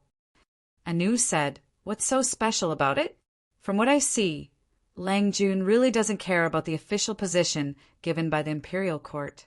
Now that he's restricted by this official position, there are some things he can't do and some things he can't do. Otherwise, wouldn't he be happier than he is now?" As Anu spoke, she unconsciously thought of young Master Zhang. Today, Lang Jun had replaced young Master Zhang's former position. If it wasn't for the fact that he was now an official and needed to be careful in everything, wouldn't his extravagance be better than that of a noble? Furthermore, he didn't need to serve a king like a tiger. How free and unfettered was that? Xiaoman shook her head and said, "Lang Jun has always had great ambitions. You can't lose your position now. By the way," Xiaoman threw away the last handful of fish food, clapped her hands, and asked Anu, "Did you notice anything wrong with Miss Gu?" Anu asked curiously, "What's wrong with Master Gu?" Xiaoman said, "Ever since she went out with Lang Jun this time, I noticed that the way she looked at Lang Jun wasn't right. She looked like she wanted to swallow Lang Jun whole." Anu blushed and said, "Stop talking nonsense. You make Master Gu sound like a resentful wife. That's not the case. Don't let your imagination run wild. In fact, this is what happened. This time, Master Gu made a great contribution, and Lang Jun had no way to repay her, so he agreed to propose to the Chui family on her behalf to free her family from slavery. Master Gu was so grateful that she shed tears. That's why she was acting strangely." "Is that so?" Xiaoman rolled her eyes and said, I'm afraid that this gratitude won't be repaid clearly and will finally be repaid in bed. Anu giggled and teased, Are you talking about yourself? Hearing this, Xiaoman also blushed and hurriedly explained, No, I'm your childhood sweetheart. 2 childhood friends. Anu still wanted to tease a few more words, but suddenly saw a figure flash at the end of the long corridor. She hurriedly said, all right, stop fooling around. Master Gu is coming. The 2 little women hurriedly stopped fooling around and put on a serious look. Gu Zhuting walked to their side and curiously looked at their strange pretending to be serious. She said, Dinyang, Ernyang, it's almost time. Shouldn't we call a Lang to change his clothes and prepare to enter the palace to see the emperor? After tidying up, Yang Fan entered the palace and arrived outside Wu Chung Hall. Before he entered the door, he saw Wu Sansi coming out from inside. Yang Fan hurriedly moved to the side and bowed in greeting, saying, Yang Fan greets Prince Liang. When Wu Sansi saw him, he couldn't help but recall how Li Xian had chased after him at the Dragon Gate to defend himself, insisting that the Prince of Luling at the Dragon Gate was indeed in disguise. It just so happened that he had thought himself clever at the time, and the result was that Li Xian had easily entered the palace. He had already forgiven Yang Fan. Just now, when he entered the palace, his aunt had warned him in front of his face, saying that it was her idea to send Yang Fan to fetch the Prince of Luling. Moreover, she had tied Yang Fan's life and death to the Prince of Luling's, under the Emperor's orders. Unless Yang Fan was determined to die, it would be impossible for him to inform him. However, no matter what, Yang Fan had, in the end, wronged him. Later on, even though he had told him the truth, Wu Sansi did not believe him. This loss of face was too great, and he really could not put down his pride and calmly talk to Yang Fan. As a result, he could only snort heavily and leave with a flick of his sleeve. He was a prince of the Wu clan. Regardless of whether he had done wrong or misunderstood Yang Fan, it was impossible for him to lower his head to Yang Fan. Yang Fan looked at Wu Sansi's departing figure with a bitter smile, then walked into the Martial Achievement Hall. He naturally did not have extravagant hopes of repairing his relationship with Wu Sansi right now. However, with what he had done at the Dragon Gate, his relationship with Wu Sansi would at least not worsen. As for how to repair it, he would have to take his time. As long as the Wu clan did not fall, there would still be value in hugging this thigh. When Yang Fan arrived at the Martial Achievement Hall, he swept his gaze around and saw Wan Er standing at Wu Zetian's side. He couldn't help but feel relieved. No matter what, he wouldn't have to put on a killing display like last time. This subject, Yang Fan, pays his respects to your majesty. Wu Zetian replied indifferently, then asked, Did you run into King Liang? Yes. This subject just met with King Liang outside the hall. Wu Zetian smiled and said, I summoned King Liang just now and explained to him how I sent you to bring him back to Luling. I told him not to blame you, and that he would invite you to the King Liang clan's banquet on another day. When the time comes, you can offer him a cup of water and wine as an apology. That way he won't be too upset. Don't worry, I will uphold justice for you. Yang Fan hurriedly bowed and said, Thank you, your majesty. Wu Zetian said, However, speaking of which, this matter really needs to be clarified. Yang Fan, this subject is here. King Liang has shown you great kindness, and you should naturally repay him. However, you are also my subject, so you should be loyal to me. If there is a conflict between the orders of the two, whose orders should you listen to? Yang Fan didn't hesitate at all. He immediately replied, Those who lead the land are the subjects of the king. This subject should be loyal to the emperor. Wu Zetian's eyes narrowed. She continued to ask, What if the emperor is no longer me in the future? Yang Fan was startled. He vaguely sensed that it might be inappropriate to answer that he was the new emperor. However, if he said that he wasn't loyal to the new emperor, then it would overturn the theory that subjects should be loyal to their ruler. There seemed to be a hole that couldn't be filled in here, and he couldn't answer it.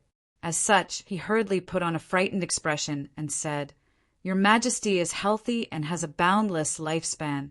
Why do you say such a thing?" Wu Zetian didn't pursue the matter any further.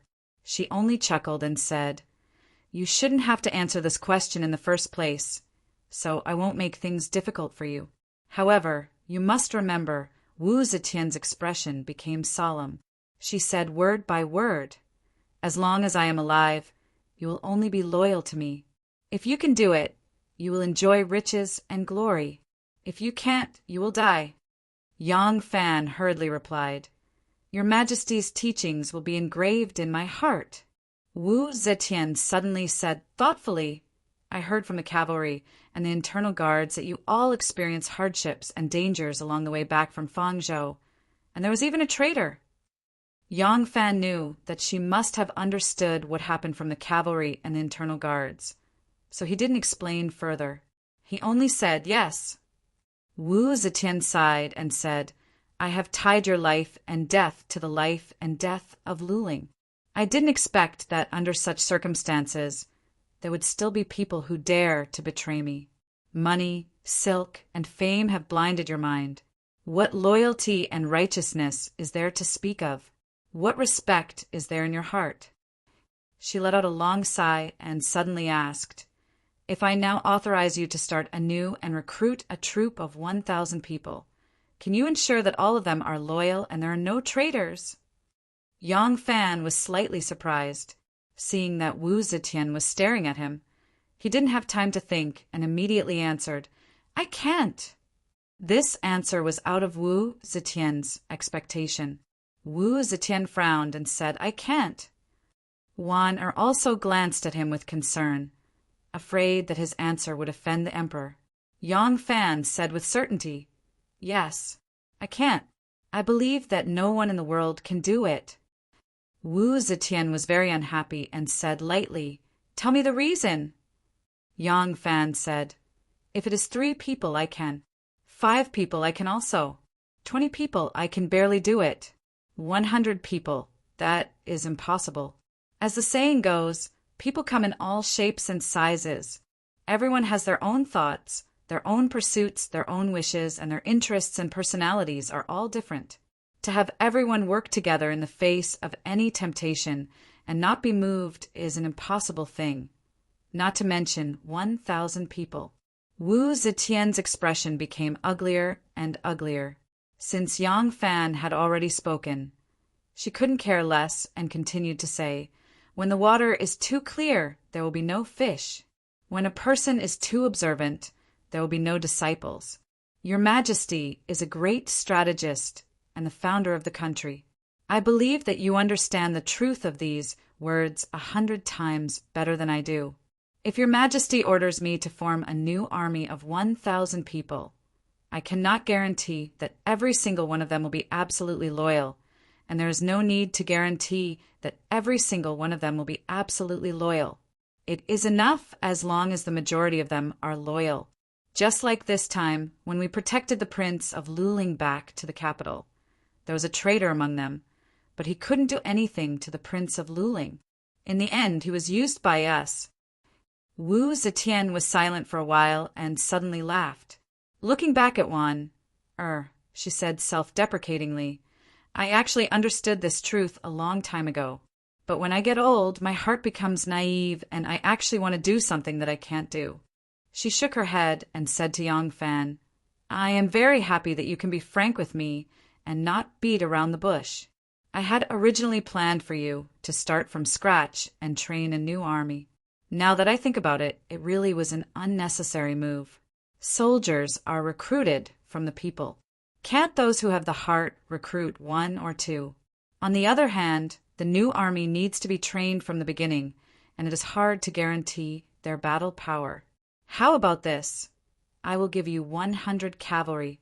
You can use 100 cavalry as the base and then recruit and expand. You can change 100 cavalry to 1,000 cavalry and be my 1,000 cavalry general." Chapter 830. As soon as Wu Zetian said this, Yang Fan and Sheng Guanguan were both shocked. There were only 1,000 people under his command. Was such a military officer important? There were only a dozen people under the Prime Minister's command in the Political Affairs Hall, which was much less than the number of assistant officials and petty officials under the command of a third-class county magistrate. Was his official position small? Chao Renshi fought against Khitan and led 160,000 troops. But his military position was far less than that of Wu Yi, who only led 6,000 troops and was honored as the general of the Yulin Guard. Sometimes the level of official position did not depend on how many troops you led, but what position you were in. What was the 100 Cavalry? The 100 Cavalry was a relatively independent branch of the Yulin Guard. It was nominally under the management of the Yulin Guard, but in fact it was directly dispatched by the emperor. What was the Yulin Guard? The Yulin Guard was the head of the Imperial Guards of the Northern Yamen, and the entire Imperial Guards of the Northern Yamen were actually the emperor's private troops. As the head of the guards of the Northern Yamen, the Yulin Guard had a fixed number of 6,000 soldiers, which had been stationed in the north of the capital near the palace. It was the most powerful armed force to protect the emperor and the royal family. Among them, the most important gate of the Xuanwu Gate was guarded by the 100 Cavalry, which was also the direct descendant of the direct descendant that Li Gua, or pretended to say wittily. Now that Wu Zetian had handed over the 100 Cavalry to Yang Fan, expanding it to 1,000 men, the armed forces that Yang Fan grasped were not merely a matter of 1/6 of the Featherwood Guard in the simple sense of the word. Just like Wu Yi, who held 6,000 Featherwood Guards in his hands, but held a higher position and authority than a frontier general who commanded hundreds of thousands of troops. Due to the special nature of this army and the critical location of its garrison, the general of this troop could even stand up to the Featherwood Guard's great General Wu Yi as an equal. Since the emperor had set up such a force in the Yulin Guard, it was obviously impossible for him to follow Wu Yi's orders. So even though his official position could not be higher than Wu Yi's, his power was not inferior.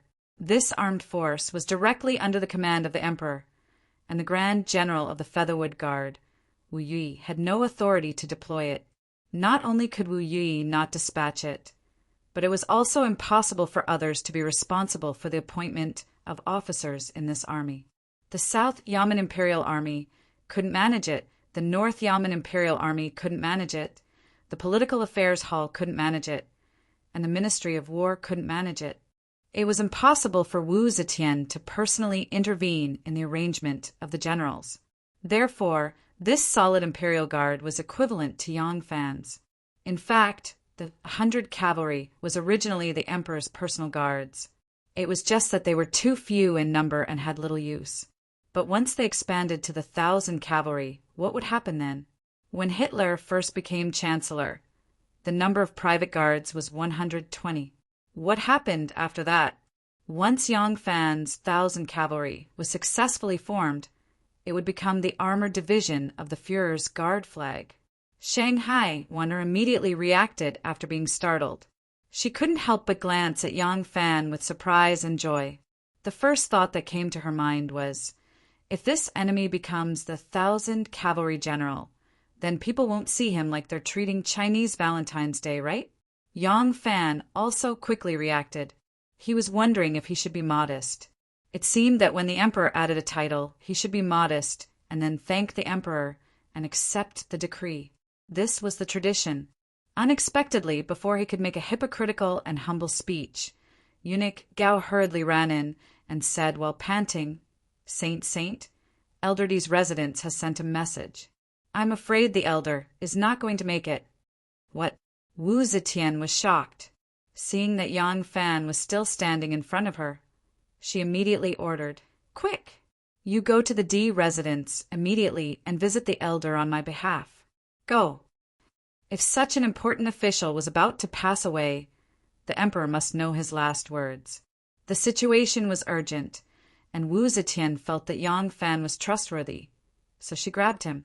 Yang Fan didn't have time to think. He quickly accepted the decree and turned to leave. Wu Zetian repeatedly said to eunuch Gao, "Send everyone from the Imperial Academy of Medicine. Elder Di's life must be preserved." Wu Zetian really valued Di Renjie, especially now that she was arranging for a successor. Di Renjie was her chosen successor, Li Xian's best assistant. If he passed away now, it would definitely disrupt many of the arrangements that Wu Zetian had already planned. Eunuch Gao received Wu Zetian's orders and hurriedly turned to leave. Wu Zetian slowly walked around the hall, wringing her hands. Seeing this, Shanghai Wan hurriedly advised, "The Imperial Academy of Medicine has already been sent out. Let them do their best. Life and death are decreed by fate. Saints must not worry too much to avoid harming their bodies." Wu Zetian sighed heavily. She returned to the imperial desk and sat down lightly. Her expression was sorrowful as she said, "The elder's body hasn't been well since the new year. This time, I'm afraid he really won't be able to hold on." Wan pressed her lips together and didn't speak. She only walked behind Wu Zetian and gently massaged her shoulders. Wu Zetian leaned back against the cushion and stared in a daze at the colorful patterns on the ceiling of the hall. A moment later, she sighed softly and said, "Wan, do you know why I put Yang Fan in such an important position?" Shanghai Wan-er's heart jumped. She hurriedly shook her head and said, "Your Majesty's wisdom is as vast as the sea. It is difficult for Wan-er to guess." Wu Zetian smiled faintly and ignored the compliment. She sighed and said, "An emperor will never use someone from his own family to command troops. This has been the case since ancient times. Why? It's very simple. Because a member of the royal family has the right to be an emperor. So the emperor should be most wary of his own people. Only I am an exception, because I am tied to 2 dynasties. The civil and military officials are also tied to 2 dynasties. Their loyalty cannot be guaranteed. Without any other choice, I can only use someone from the Wu family to command the troops." Wu Zetian could be wary of anyone, but not Wan-er. This was because Wan-er's everything depended on her. No matter how much power Wan-er had, it was like a tree without roots, a duckweed floating on water. Only by relying on Wu Zetian would she have power.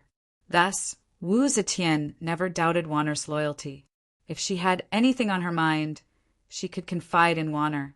"I am already old and must consider the matters after my death. But looking at the hearts of the people, they are still with the Li family. Looking at the children of the Wu family, there is no one who can be molded. I don't want chaos after my death. So I can only consider choosing one of my sons to inherit the throne. The enmity between Dan, and the Wu family cannot be resolved. Xian is my only choice. But there is another problem with passing the throne. I am worried that once he ascends the throne, he will immediately restore the old system of Li Tang. Then the Zhou dynasty that I created will become a bubble. So, in the beginning I had no choice but to use the Wu family to command the troops. Looking at it now, it is a good move. With the Wu family in charge of the troops, and the Li family in charge of politics, my dynasty can only last for a long time." Wu Zetian let out a long sigh and said, "But there is another problem. If Xian becomes the emperor, the Wu family will not be satisfied. Most of the prefectural armies and border armies are loyal to the Li family, but they are too far away. The Forbidden Army is close at hand, but most of them are under the control of the Wu family. I am worried that they will take risks out of desperation. So, I need a new power to balance them." Wan let out a soft "ah" and said with surprise, "So the saint chose him?" Wu Zetian said, "That's right. 1,000 riders is just the beginning. Wait until he expands from 100 to 1,000. After he has everything under control, I will let him expand from 1,000 to 10,000. I want to create the most elite force of the Forbidden Army. With these 10,000 riders, he will be qualified to be the key to balance the Wu family and the Li family." Wan thought for a moment and asked tentatively, "Yang Fan has a good relationship with the Wu family. Aren't you afraid that he will turn to the Wu family? Wu Zetian smiled faintly and said, originally maybe, but after escorting the prince of Luling back to the capital, do you think the Wu family will be at ease to see him as one of their own? Wu Zetian sighed softly and said, they don't have the breadth of mind and they don't have the means. Otherwise, why would I give the country to a son with the surname Li? Wan frowned and said, then now that Yang Fan has the merit of helping the dragon, aren't you worried that he will completely turn to the Li family? Wu Zetian said, that's why I have to think twice and not make trouble for him. I also have to invite Yang Fan to his family banquet to mediate the relationship between them. Wan let out a soft ah, and finally understood Wu Zetian's plan. Wu Zetian said, if the person I need is from the Wu family, then there will be no point in cultivating him. If he is from the Li family, then he will inevitably turn to the Li family in the future. I want Yang Fan to be like this. He's related to both sides, but he's ambiguous. Both sides need him, but they don't dare to trust him completely, and even entrust him with the important matter of life and death. Wu Zetian said, why do you think I chose him to go to Luling to bring Xian'er back? It's not without reason. Yang Fan is a smart person. This time his performance in bringing Luling back to the capital was especially impressive.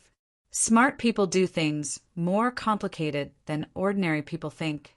He won't make simple choices, and he won't easily believe that either side will still put him in an important position and trust him after holding all the power. That's why he has to strictly maintain neutrality and maintain this situation, not letting any side cross the line. The longer this situation is maintained, the more stable his power and position will be. Shanghai Wan Er's thoughts were very complicated. She said softly, the saint is wise and far-sighted, thinking far ahead. It's admirable. Wu Zetian said sadly, it's a pity that man proposes, but God disposes. Yang Fan is only one link in this balance. Most of the Forbidden Army is in the hands of the Wu family. It's impossible to maintain this balance by relying on Yang Fan alone. The Di Kingdom's elder is highly respected and is the pillar of the country. His heart is with Luling. With him, my plan is foolproof. It's a pity. Wu Zetian sighed faintly again and didn't say anything else. Yang Fan left the palace and galloped to the south of the city. He didn't even have time to say a word to Renwei and the other bodyguards.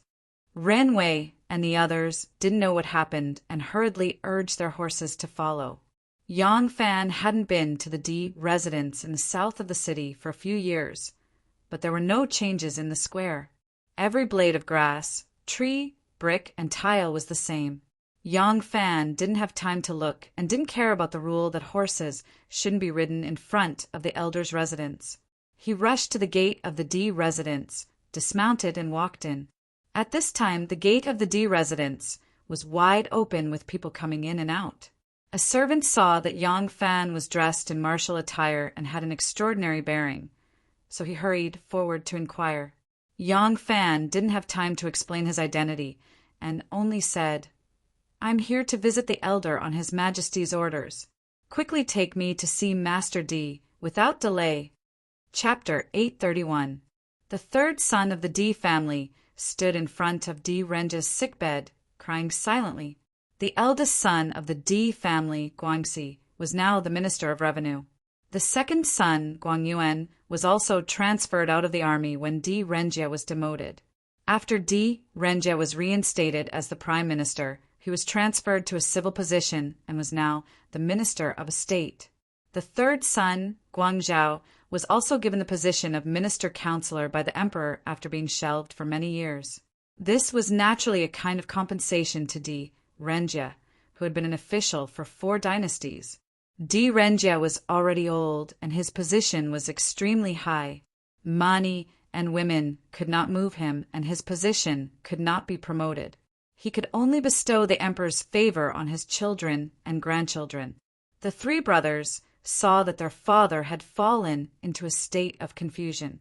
One by one, the famous doctors from the capital rushed in and left with a sigh. They could not help but be heartbroken. At this time, a steward quietly walked in and whispered a few words in the ear of the eldest son, Di Guangxi. Di Guangyuan listened and quietly instructed a few words to Di Guangyuan. Di Guangyuan nodded, wiped his tears, and quietly left. This angel was an old friend of the second master. The eldest son, Di Guangxi, naturally wanted him to greet him. "Erlang, why are you here?" Di Guangyuan's voice was a little hoarse, and he looked unusually haggard. Yang Fan hurriedly said, "The emperor is reporting to the emperor. He was shocked to hear that His Majesty is critically ill and sent me to visit." "How is His Majesty?" Di Guangyuan silently shook his head and could not help but cry again. He quickly forced himself to hold back and said to Yang Fan, "Erlang, please follow me."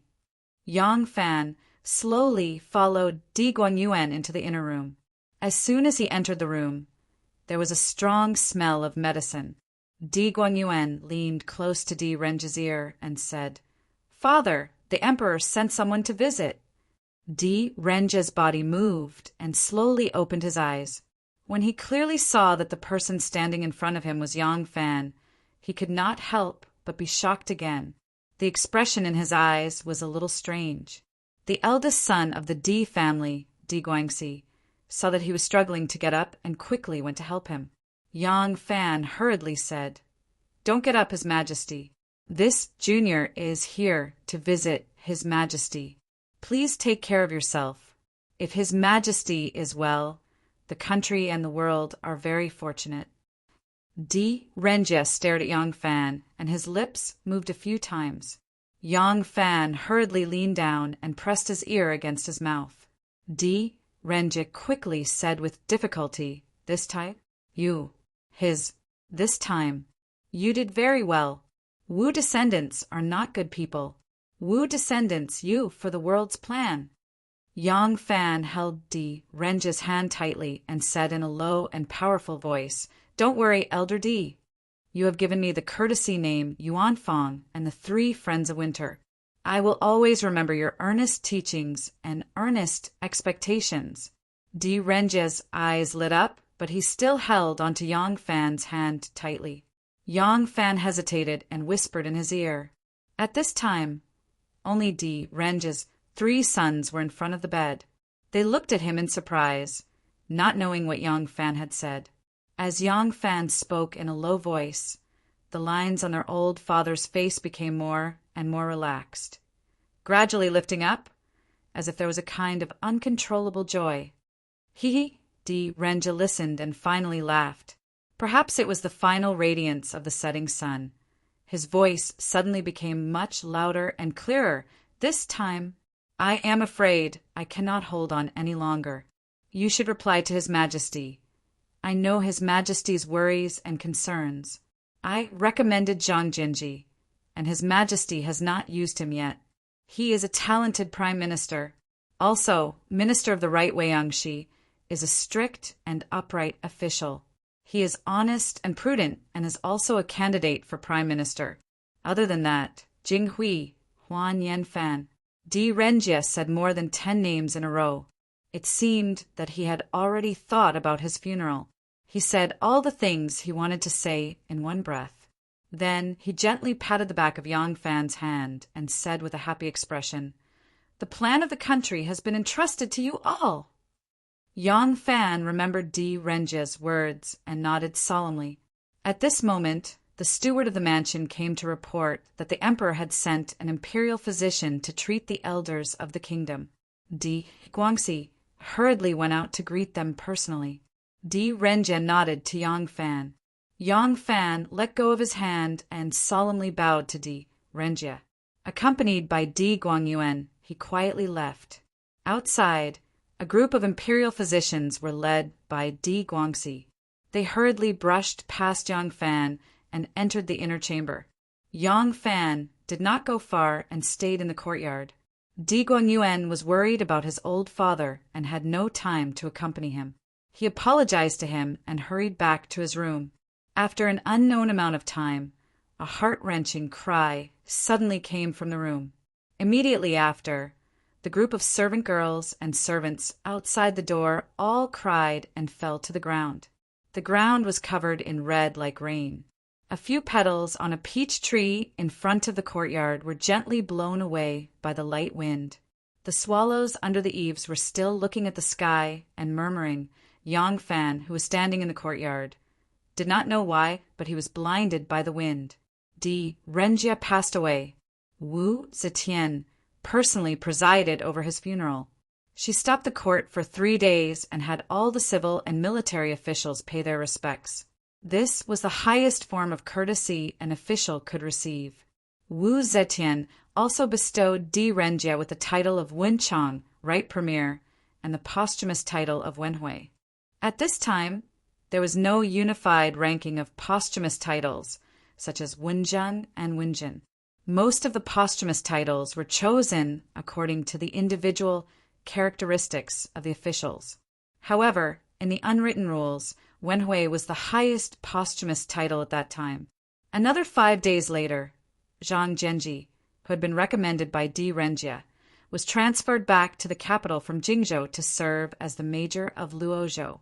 It was too shocking for a provincial governor to directly pay his respects to the prime minister. He was transferred back to the capital first and was half a step closer to the center of power. It would be better for him to observe and then plan his development.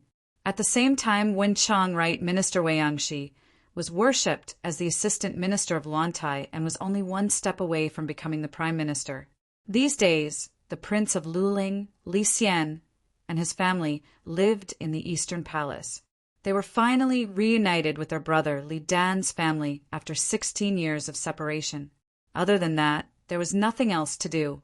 Until today, when Consort Wei and Li Xian's children were brought back from Fangzhou, the Eastern Palace became lively again.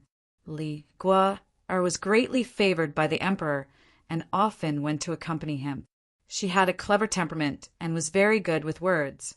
She was very popular with Wu Zetian. In the short time she had been in the palace, Li Guo had gradually adapted to her new identity. Her ability to read people's expressions and flatter them had also gradually improved.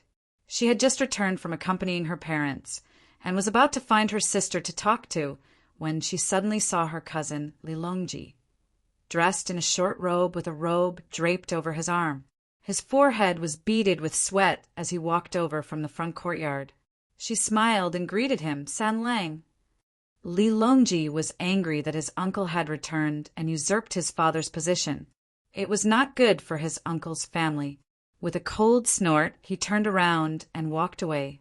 Li Guo's smiling face immediately froze. Although she was clever, she couldn't guess what her little cousin was thinking. Li Dan, who had just come out from the corner of the hall, saw this scene and hurriedly retreated. It was only when Li Longji had gone around the corner that Li Dan dashed forward and blocked his way. When Li Longji saw his father, he hurriedly stopped and saluted. Li Dan's face darkened. "Why are you being rude to cousin?" Li Longji lowered his head and didn't say anything. Li Dan sighed and gently rubbed his head. She slowly walked over to a large vat of water lilies by the wall. She fiddled with the beautiful petals and said to Li Longji, "Don't hate your uncle. Your uncle's return has brought kindness to our family, not enmity." Li Longji looked at his father in surprise. Li Dan smiled and said to him, "In the end, you're still young and don't understand many things. Your father is your grandmother's son and the crown prince of the Eastern Palace. Do you still not understand why your grandmother went to Fangzhou to bring your uncle back? Have you forgotten who killed your mother? The enmity between our family and the Wu family is already irreconcilable. Once I become the emperor, will I let the Wu family off? Your grandmother doesn't dare to let me be the crown prince. If it wasn't for your uncle, then the throne could only be given to the Wu family. At that time, would our family still have a way to survive? That's why I said that it wasn't your uncle who stole your father's throne. On the contrary, it was him who saved our family's lives. Your uncle returned to the capital with the excuse of recuperating. So it's not good for your father to resign from the crown prince position for the time being. After a while, will our family still be able to live in the Eastern Palace? At that time, we can leave the palace. You, a royal prince, will gradually grow up and have the chance to obtain a piece of land. You will have the chance to travel the world and not be trapped in this small world. What's so bad about that? As for the throne, haha, the throne is just a forgetful bastard. Your father has long been sick of it. Li Longji was stunned by his father's words. He stared blankly at his father's departing figure and didn't say anything for a long time. Li Gua didn't take her younger cousin's impoliteness to heart. She couldn't be bothered to pay attention to a brat. She was hurrying to the rear hall to see her brothers and sisters. No matter what, she was still a young girl after all. Naturally, she felt a heartfelt joy when she saw her brothers and sisters whom she hadn't seen for a long time. When her mother arrived at the palace, she was accompanied by her father to see the emperor's grandmother.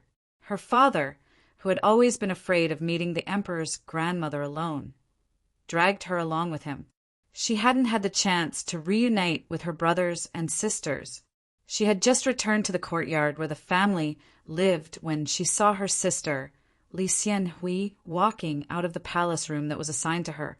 Gua immediately went up to her and called out, "Sister!" Li Xianhui said excitedly, "Gua, the inside of this palace is truly magnificent. It's comparable to the Immortal Palace. Do you see that giant pillar in front of the Duan Gate? It's truly spectacular. It's such a tall and huge iron pillar. It's simply unimaginable." Li Xianhui was 18 years old. Even though her beauty was slightly inferior to her younger sisters, she was still a beauty as beautiful as a fairy. When she was smiling and talking, there were 2 shallow dimples on her cheeks. She was especially adorable. Among Li Xian's children, the oldest was only 4 or 5 years old when they left Luoyang. They had long forgotten about their childhood. They had been trapped deep in the mountains for so many years. Now that they had returned to the capital, their knowledge was not much better than that of a village girl or a shepherd boy. They had never heard of such a magnificent palace building. This would be their home in the future. How could they not be overjoyed? Li Gua had completely forgotten her country girl appearance when she first arrived at Luoyang. She curled her lips in disdain and said, "Sister, you're making a fuss out of nothing. This is nothing. The Eastern Palace is still considered bad. If you see the lovely spring terrace where the emperor's grandmother lives, you'll know what a paradise in heaven is." Among Li Xian's 7 daughters, 3 of them were born by concubine way. Li Xianhui and Li Gua were 2 of them. Because they came from the same mother, their relationship was especially deep. Li Gua did not mind Li Xianhui's teasing. She only smiled and pointed at Li Gua's forehead. She said angrily, "Look at you. You've only arrived a few days earlier than sister, yet you're acting like you're used to it." Li Gua giggled. She suddenly remembered all the dangers she had encountered along the way. Before she had the chance to show off to her brothers and sisters, she deliberately asked, "Sister, you've received the imperial edict. On the way here from Fangzhou, you didn't encounter any dangers, did you?" Li Xianhui said, "Of course not. Anyang had already made it clear that as long as father arrived safely in the capital, no one would be so bored as to find trouble with us. That's why the journey has been very peaceful." "Ah, that's right. Do you still remember that very, very fierce Commander Jia?" Li Gua had just arrived in the colorful world of the capital. For a moment, she was in a daze, as if she had entered a paradise. Many things were neglected by her. At this time, sister suddenly mentioned Jia Xing Li Gua, or seemed to suddenly remember something. Her pretty face changed with a schwa sound. She asked in a slightly trembling voice, "Commander Jia, what happened to him?" Chapter 832. Li Xianhui was in high spirits and did not notice the change in her little sister's expression. She only said that Brigade Commander Jia was killed by someone sent by the Wu family. They said it was because the emperor only ordered him to look after us, but he gave a fake imperial edict. He was disrespectful to our family in Luling, so he was executed. Humph! Wasn't it because he did not do his job well and let father escape? Li Gua muttered to herself, dead? Killed by the Wu family? Li Xianhui saw her expression and said, Little sister, don't be sad. Although Jia Xing treats you quite well. How cruel is he to our family? He would come and threaten us every now and then. Last winter, he even used the excuse of not having enough firewood and needed to take it from us and moved all our firewood away. Wasn't it because he hoped that the weather would be cold and father's body would freeze? If such a bad person died, then so be it. What's there to feel pity about? Li Gua suddenly felt a little nervous. She grabbed Li Xianhui's hand and asked, Sister, is he really dead? Li Xianhui said, Of course it's true. Father managed to escape. Not only did he die, but the few team leaders were also killed by the people sent by the Wu family. Their heads were hung all over the bamboo poles. It was so scary. Li Gua suddenly heaved a sigh of relief and showed a sincere expression of joy. It was as if she had let go of a burden. She held Li Xianhui's hand and said in high spirits, Of course I'm not sad. That Jia Xing treated our family worse than the jailer treated the prisoners. Why would I be sad? Back then, I tried to curry favor with him because I wanted our family to have a better life. Forget it. Let's not talk about him. Where are my brothers and sisters? After being separated for so long, I miss them. Quick, take me to see them. Concubine Wei arrived at the capital, accompanied by her husband. She went to visit her mother-in-law with trepidation. Wu Zetian and her son's relationship was extremely indifferent. Naturally, she did not have a good impression of this daughter-in-law. Even with Guo Er's jesting, it could not dissolve the cold atmosphere. When the mother-in-law and daughter-in-law met, they casually chatted for a while. Then Wu Zetian used the excuse that she was not feeling well to send the couple away. Originally, Wei Fei had great expectations for this trip back to the capital, but seeing Wu Zetian's indifference, she could not help feeling frightened. She came from a large family. When she had been the crown princess and empress, she had lived in the palace for a long time. Naturally, she would not be like her children who grew up in the wilderness and were ignorant. When they saw the atmosphere of the capital and the solemnity of the palace, they would be surprised. Consort Wei didn't even look at the palace that had been temporarily arranged for her husband and wife. As soon as she returned to her room, she dismissed the palace eunuchs sent by Fu Qingqing. She said to Li Xian, Although husband has returned to the capital, Empress Mother is still very cold. There's no need to talk about the Wu clan. If we want to establish a foothold and have a firm foothold, it seems like we have to follow the plan and get closer to the Wu clan. Have you had any contact with the Wu family while you were in the capital? Li Xian replied, On the day I arrived in the capital and the day after, I met with the Wu family's people a few times. After that, I did not have any contact with them. Consort Wei's expression darkened. Li Xian hurriedly explained, I see that Eighth Lang is now in seclusion and is very well behaved. I believe that he understands the situation in the capital. We can't go wrong learning from Eighth Lang. Consort Wei frowned. Displeased, she said, Husband, you are gravely mistaken. If you make friends with high-ranking officials now, Empress Mother will naturally be displeased. However, if you are willing to interact more with the Wu family, then you will definitely be in line with Empress Mother's intentions. Li Xian smiled bitterly and said, Wife may not know, but along the way, the Wu family's assassins have emerged one after another. You don't know how many disasters your husband has encountered and how many times I have narrowly escaped death. This is all because of the Wu family. How could your husband dare to have any contact with them? I'm afraid that if I am not careful, I will be harmed by them. Look, this is an invitation from Prince Liang. Originally, he wanted to invite me to his manor for a banquet. Later, because of Di Renji's death, Empress Mother stopped court for 3 days. The entire country mourned, and this banquet could no longer be held. That's why he sent someone to ask for another date. I was just thinking about how I should refuse. As Li Xian spoke, he took out Prince Liang's invitation and showed it to Consort Wei. Consort Wei resolutely said, "Go. You must go. This is an opportunity to mend our relationship with the Wu family. However, you cannot go. The Wu family's intentions are truly difficult to fathom. If something bad really happens to you, our family will be finished. Didn't Empress Mother tell you to return to the capital to recuperate? You can use this as an excuse to tactfully decline the invitation and have your son go in your place.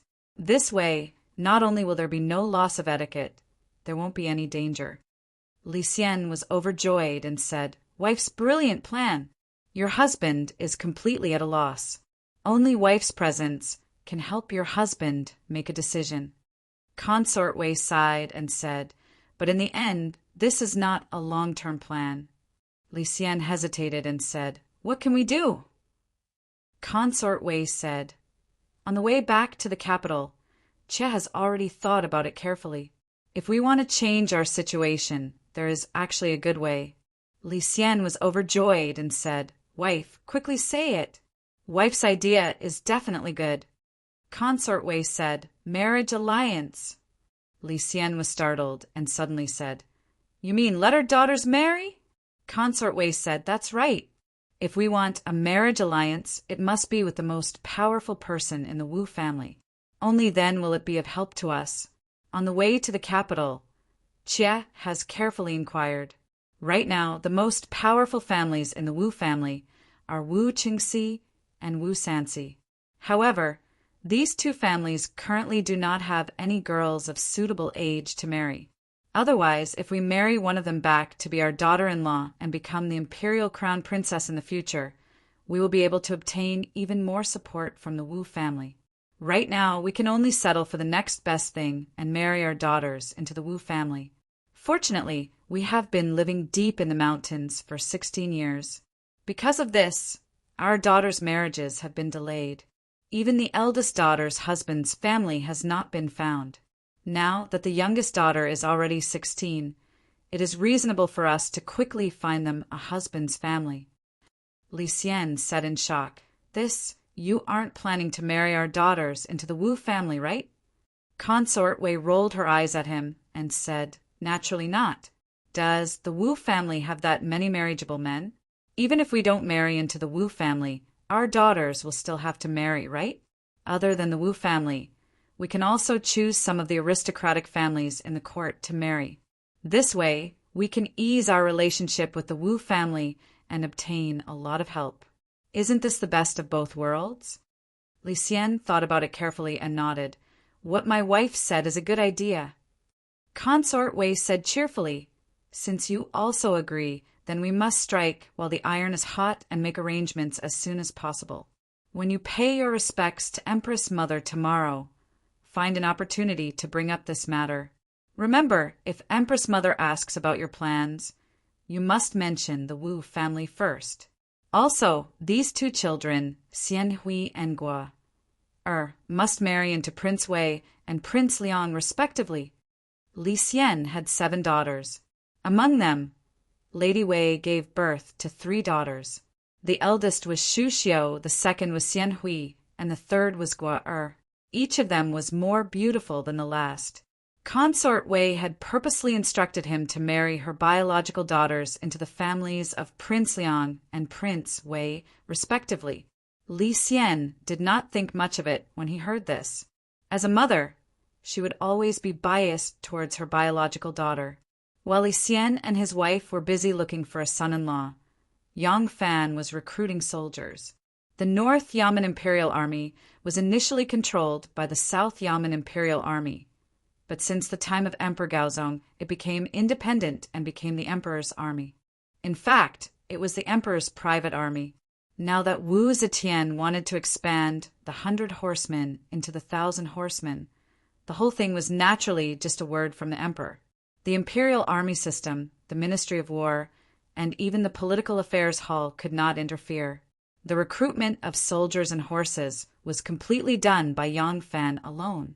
When Yang Fan wanted to recruit soldiers and horses, he first thought of a group of good friends in the army in the past. Needless to say, the people of the 100 horsemen were now the base of the 1,000 horsemen. But to expand to the 1,000 horsemen, he still needed to recruit people from outside. The good friends in the army that Yang Fan had made in the past were of relatively high ranks. The real low-ranking officers were only Chu Kuanga, Ma Chiao, Li Dayan, and a few others. Only these people could be recruited by him. As soon as Yang Fan got in touch with them, these people naturally agreed. Chu Kuanga, Ma Chiao, Li Dayan, and others had all come. Together with Huang Changshu, Su Liang, Zhang Shidong, and others, he had initially set up his base. These people had been in the army for many years, and each of them had their own small group with a group of trusted brothers. Naturally, when they came, they also brought their brothers with them. In this way, the people under Yang Fan's command immediately expanded from 100 to more than 300 or 400 people. But it was still far from the number of 1,000 people. On the one hand, Yang Fan carried out public selections from the North and South Yamen imperial armies. On the other hand, he made a notice, which was passed on by Basho in each workshop. He selected good families with clean backgrounds and proficient in martial arts from Luoyang to join the army. In order to avoid the complicated backgrounds of the soldiers recruited from the other imperial armies, Yang Fan specially stipulated that he would only recruit soldiers. While the recruitment was in full swing, Ma Chiao returned home and actually revealed the news that the main officer in charge of the recruitment of the imperial army was Yang Fan to his mother. When his mother found out, naturally the entire Shoin workshop also found out. Shoin workshop was immediately in an uproar. The commoners of Shoin workshop only knew that the imperial army was recruiting soldiers because Su Fangzheng had gone to all the streets and alleys to talk about it. However, they didn't know that the general in charge of recruiting soldiers was Yang Fan. Now that they found out that Brother Fan was actually in charge of recruiting soldiers, the commoners of Shoin workshop immediately became enthusiastic about joining the army. For a time, everyone from old men in their 60s to children as young as 10 hurried to sign up. They wanted to eat a portion of the royal rations and receive a share of the royal salary. There were even people who specifically went to the Yang family to reminisce about old times. When Yang Fan was at home, the old men chatted with Yang Fan. They talked about how harmonious the neighbors were when they were neighbors with Yang Fan. Towards Yang Fan, who was an outsider, the people in the workshop never rejected him. Instead, they took great care of him. Those who had daughters waiting to be married off would inevitably, implicitly mention that if Great General Yang was interested, he could come and be a concubine. The more they talked, the more they seemed to have the intention of becoming Yang Fan's father-in-law. Yang Fan was so scared that he fled and didn't even dare to return home. Therefore, the old women all came out one after another and pulled the eldest daughter of the Yang family over and chatted intimately with her. They praised her for being virtuous and beautiful, and even brought their granddaughters to acknowledge her as their godmother. This scared Xia Xiaoman so much that she fled to the southern city and used more than 20 shops to play hide and seek with the villagers. Chapter 833. Just 2 days after Xiaoman escaped, she saw the second mother of the Yang family, Tenano, who volunteered to stand up for her, also escaping in panic. Xiaoman was shocked. "You're not familiar with them. Why did you escape too?" Tenano smiled bitterly. "I'm not familiar with them, but I can't stand them trying to get close to me. I really can't stand it anymore, so I escaped to squeeze in with you." Xiaoman said, "Who's taking care of the house now?" Tenano said, "Of course it's Master Gu." Xiaoman said worriedly, "Miss Gu? Can she succeed?" Anu said, "I think it should be no problem. Master Gu has a lot of experience. How can she not deal with a group of people in the workshop?" Before she finished, Gu Zhuting ran in like a thief and said in a panic, "Let's change places, they're following us." The two girls were shocked and quickly followed Gu Zhuting to another shop. They didn't even have time to ask her how to deal with the villagers. The female assassin who killed countless people was also defeated in the face of the attack of human kindness. When Yang Fan escaped back to the barracks and heard the news from Xiao Man, he had a headache and couldn't help but scold Ma Qiao. Before he could catch his breath, the villagers who were eager to join the army chased them to the camp of the 1,000 cavalry. Yang Fan was furious and forced Ma Fan to become a recruitment officer to deal with them. He also set up 3 tests to join the army. The first test was a stone lock that weighed more than 100 kilograms, and only those who could move it could pass. The second test was archery, and the third test was horsemanship. Yang Fan didn't have time to teach them how to ride from the beginning. After passing 3 tests, they were still not qualified to join the army, but only qualified to participate in the selection. After Ma Qiao became a recruitment officer, all of a sudden, all of his neighbors were stopped. Every day, a group of old men and old women would spit on his face and poke his forehead, scolding him for not recognizing his own family after becoming an official. This time, the bitter fruit of his big mouth was finally eaten by his own family. However, it had to be said that although the people who wanted to use their connections couldn't enter, there was still a warrior who relied on his own abilities to barge in. Not only did he pass 3 tests in a row, but he also performed outstandingly in the martial arts test conducted by Li Dayan. As a result, he was brought before Yang Fan. Ma Qiao was immensely proud of himself. At least the fellow villagers of the Xiao Wen workshop had not been completely wiped out. Since someone had been selected, he could go back and give an explanation to his fellow villagers. It's not that I don't want to take care of my fellow villagers. It's just that it's hard for me to be selfish. Look, if you really have the ability, aren't you also selected? In that era, the concept of region was very strong, and the region was relative. You were from Luo State, and we were from Yangzhou. We would naturally side with our fellow countrymen. Everyone was from Luo State. You guys lived in the eastern part of the city, while I lived in the western part of the city. As such, people from the western part of the city would naturally form a group. Yang Fan sized up this warrior who stood out from the Xiao Wen workshop and didn't say anything for a long time. Seeing that this person was from the Xiao Wen workshop, he felt a little closer to him. If this person was a promising talent, he could be groomed to be a trusted aide in the future.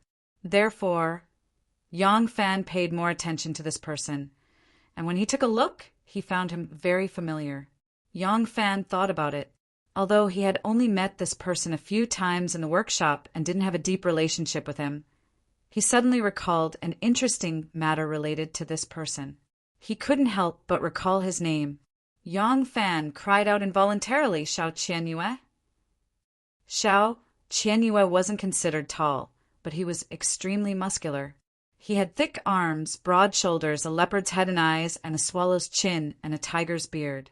On their own, any part of him could be considered mighty and masculine. However, his nose, eyes, mouth, eyebrows, and beard were all squeezed towards the center of his face like dough. How could he still be beautiful? This was warrior Zhao's honor. Xiao Qianyue looked very nervous and a little uneasy. He only knew Yang Fan, but he wasn't familiar with him. Now Yang Fan was a general. In the past, calling him general was out of politeness, but now it wasn't the case. He was a real general, a 4th-grade imperial court general. Guide Zhonglong general. Xiao Qianyue hurriedly gave him a humble smile, and his facial features immediately became very squeezed. It's my honor that General still remembers this lowly one's lowly name. However, this lowly one is no longer called Xiao Qianyue. This lowly one has already changed his name to Xiao Yuka. Yang Fan was stunned. Xiao Yuka? That's a very elegant name. Who changed it for you, and why did you change it? Xiao Yuka said, This lowly one changed my name. This lowly one felt that it was probably because my previous name wasn't very good. The moon was high in the sky, and it was hard to reach it. The moon was in the water, and it was illusory. Therefore, I was homeless for half my life, and it was hard to make a living. Therefore, I obtained my father's approval to change my name for luck. Yang Fan subconsciously stroked his chin. No matter how he looked at it, he couldn't imagine that such a character in front of him would actually have such a picturesque heart under his boorish appearance. If it wasn't Qianyue, then it was Xiao Yuka. This person was quite sentimental. Yang Fan couldn't help but ask, Qianyue, Yuka, could it be that you've been educated and can read? Xiao Yuka hurriedly said, yes. This lowly one's father was once a teacher in a private school. This lowly one has been educated by my father since I was young. Ma Qiao hurriedly leaned over and whispered into Yang Fan's ear. He said in a disdainful tone, yes, his father is quite knowledgeable. In our workshop, he used to be a very famous teacher. However, because he taught someone else's child, he ended up rolling onto the same bed as the second mother. In the end, his reputation was ruined, and no one invited him anymore. As a result, his family's financial situation was poor. Yang Fan covered his mouth and coughed. He whispered, Big brother, don't talk about second brother. Brother Ma Qiao, have you forgotten about Xiao when workshops Bao Yinin? Ma Qiao's face turned red. He awkwardly explained, I've already turned over a new leaf. Don't mention the past. Yang Fan chuckled and turned to look at Xiao Yuka. After thinking for a while, he leisurely said, my virtuous wife went missing for no reason. She is 16 years old. Her name is Little Min. She has a dark face and a big mouth. Her teeth are protruding, and her eyes are sharp. He. So, this is to say that you didn't find someone to write this message for you. You wrote it yourself? Xiao Yuka had never imagined that General Yang would actually know about this matter. She couldn't help but blush. As a grown man, he actually twisted his fingers and made a childish gesture. He said yes. It was written by this lowly one. Yang Fan laughed 3 times and immediately restrained himself. He put on a concerned expression and asked, Did you find your wife? Xiao Yuka sadly shook her head. Her pair of big eyes quickly became misty. Yang Fan didn't expect this burly man to have such a delicate heart. He hurriedly consoled, All right, don't be sad. Why should a man worry about not having a wife? After joining the army, do your best. In the future, you'll be able to make a name for yourself. Why would you be afraid of not having a beautiful wife to accompany you? Xiao Yuka was overjoyed.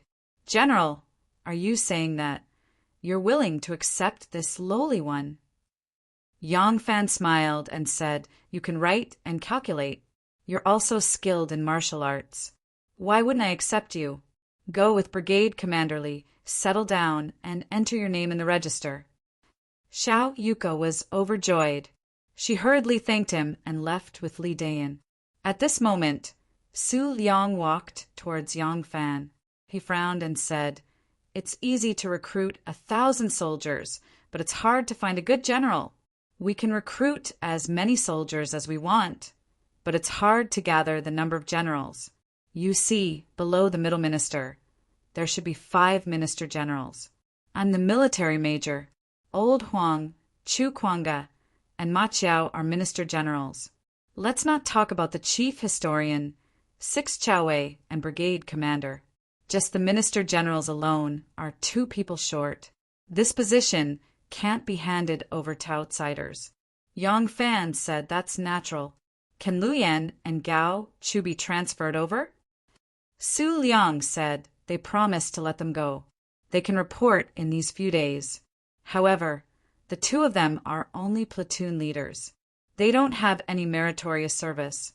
They can't just be promoted to minister generals, right? Without qualifications, prestige, and merit, how can they convince the masses? Yang Fan nodded and said, This is a problem. What I mean is to transfer them over and let them be brigade commanders first.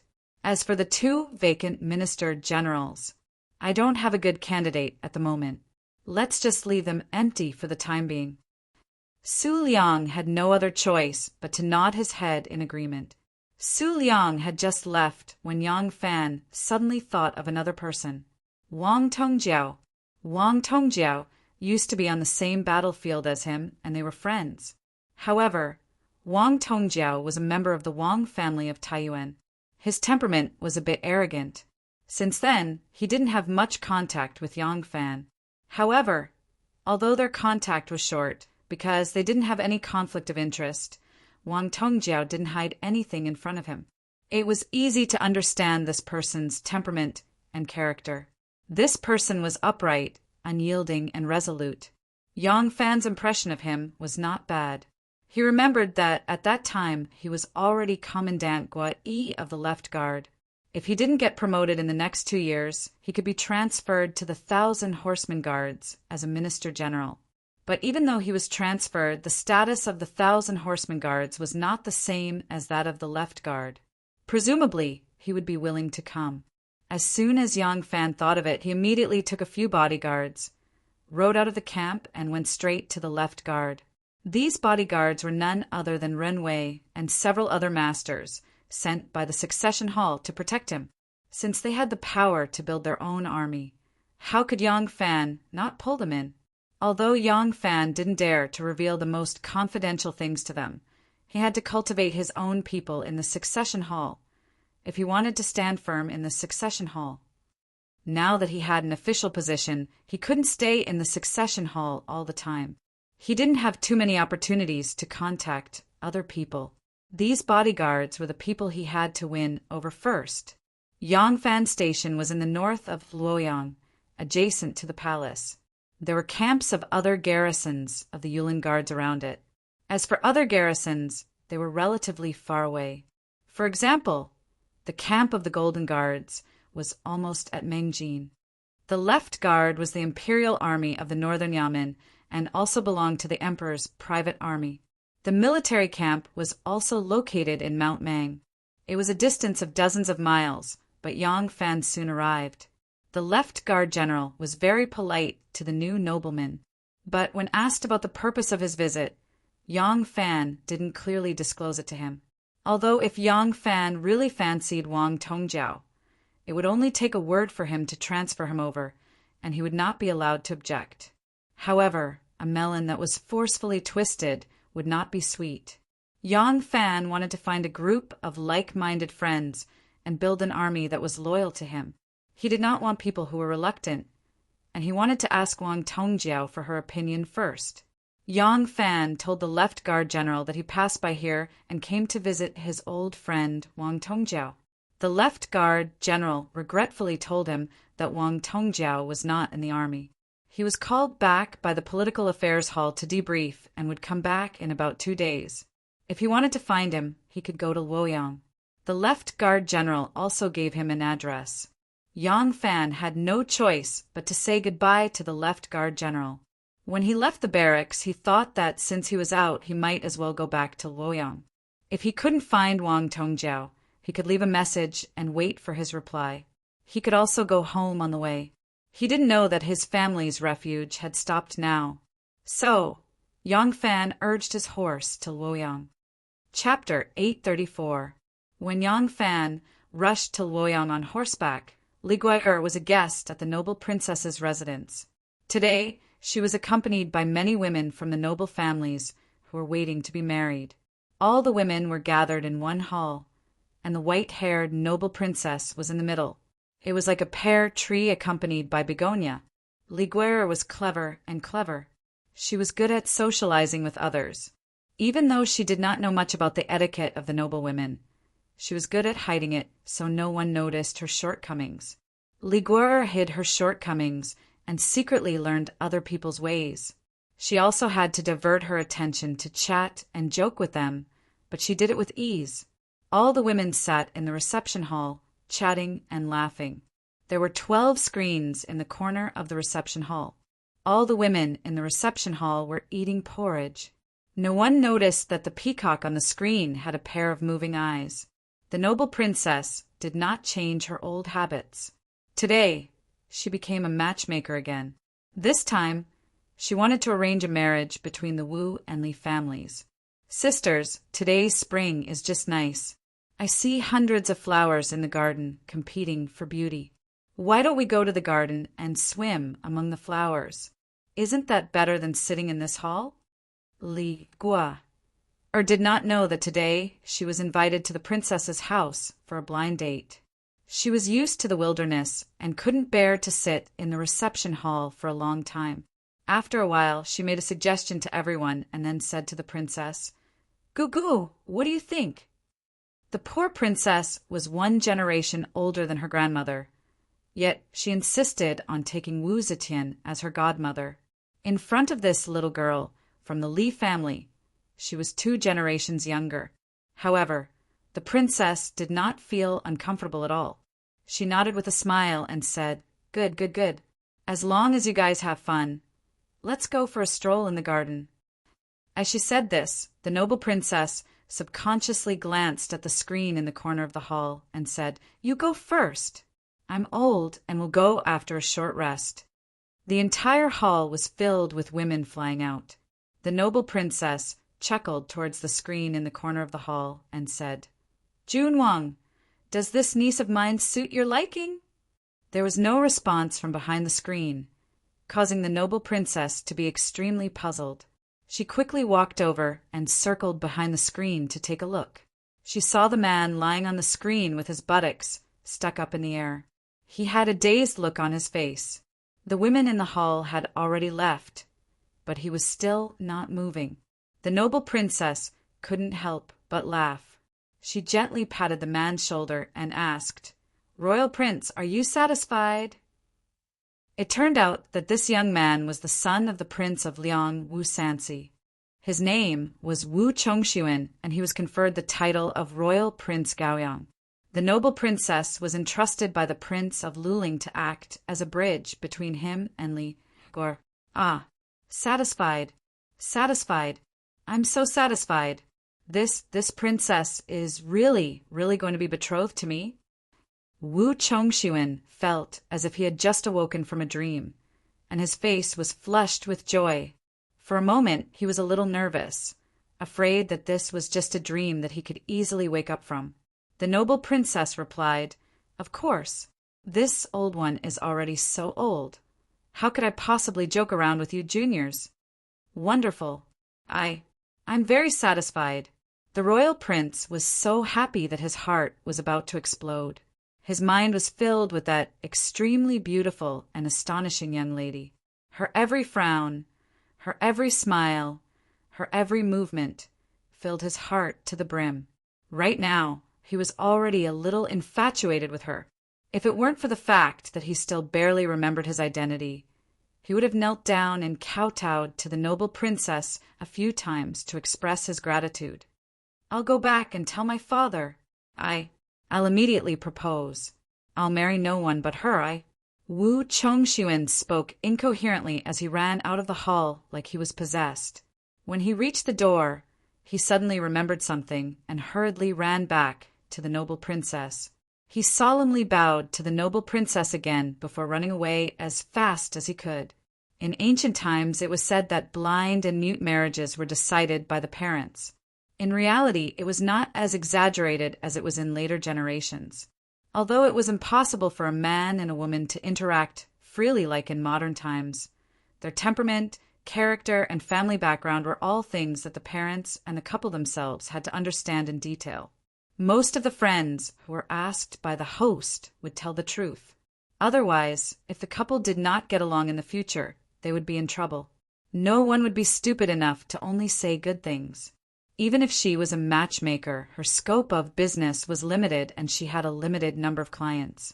If the families did not match, or if the personalities of the two parties were too incompatible, she would not be the matchmaker.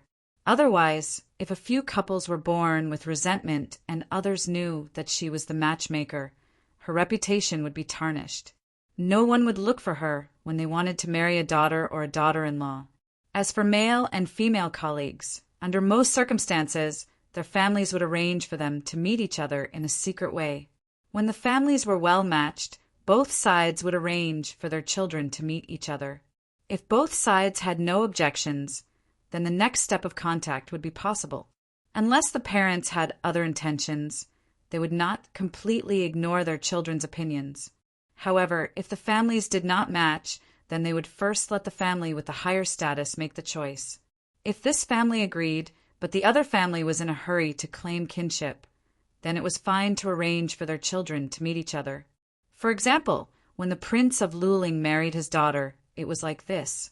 Although the Prince of Luling was now a prince and was destined to be the crown prince, with an 80% chance of becoming the emperor in the future, compared to the Wu clan, which was like the sun in the sky, he was still a level lower. He was in a hurry to claim kinship with the Wu clan, so he entrusted the noble princess with this gathering to arrange for Wu Sanxi's son to meet Li Guo, or first.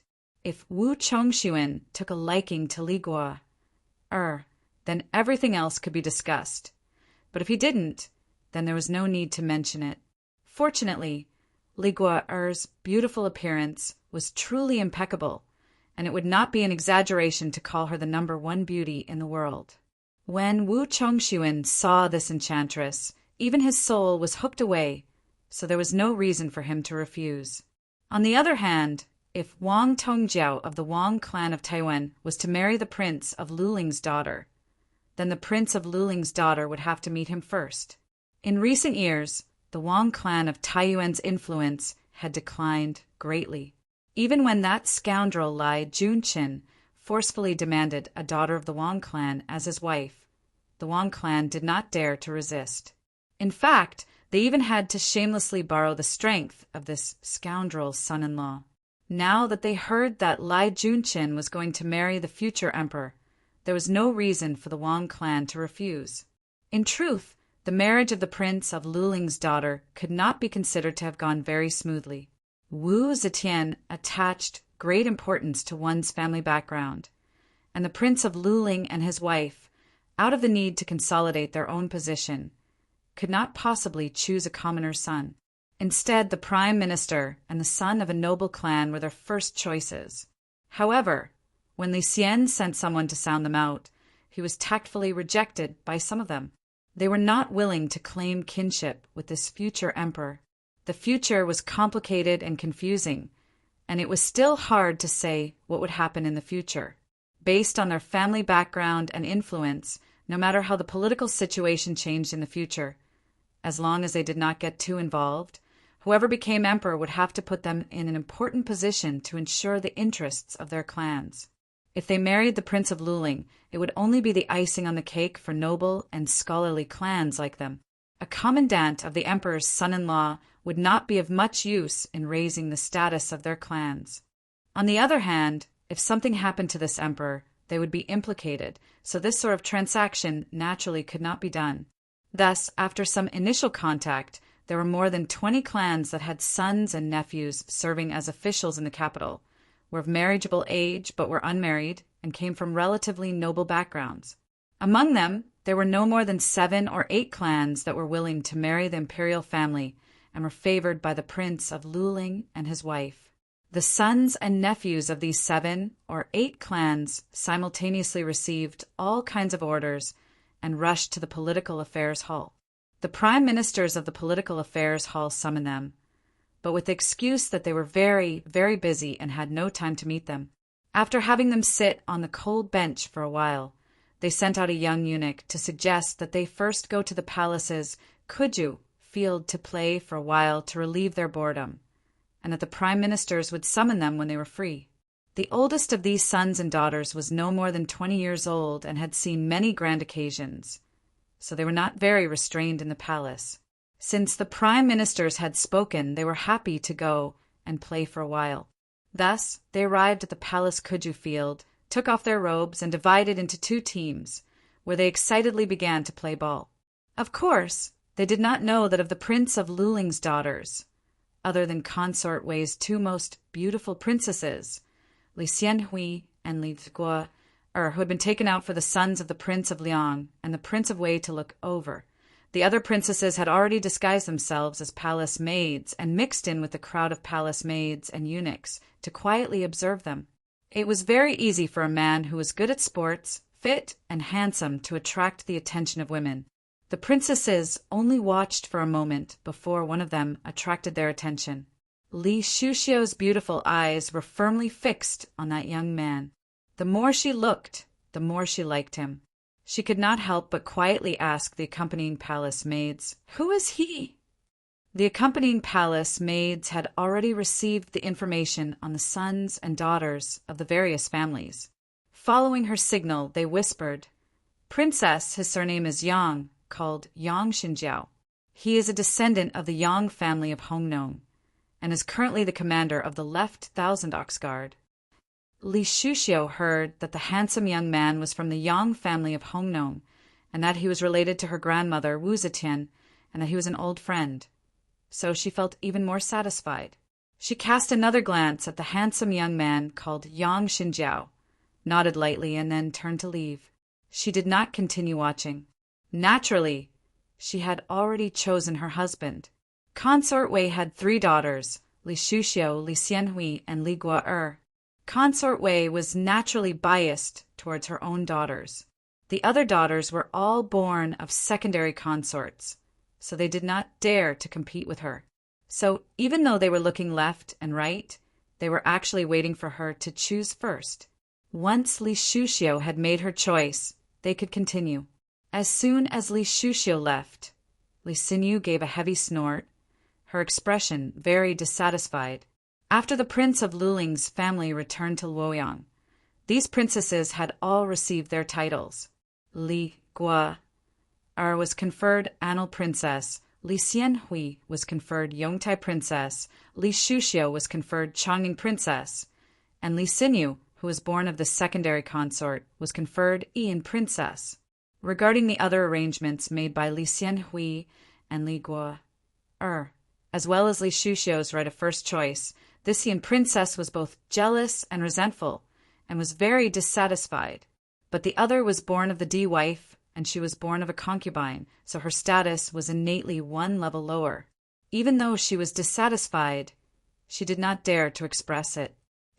And Princess was afraid that the other sisters would snatch the first one. So as soon as Li Shuxiu left, she hurriedly chose among the remaining Langzhens. Pointing at one person, she asked the accompanying palace maid, "Who is that?" Chapter 835. The palace maid replied, "That is a disciple of the Pei family from Hudong.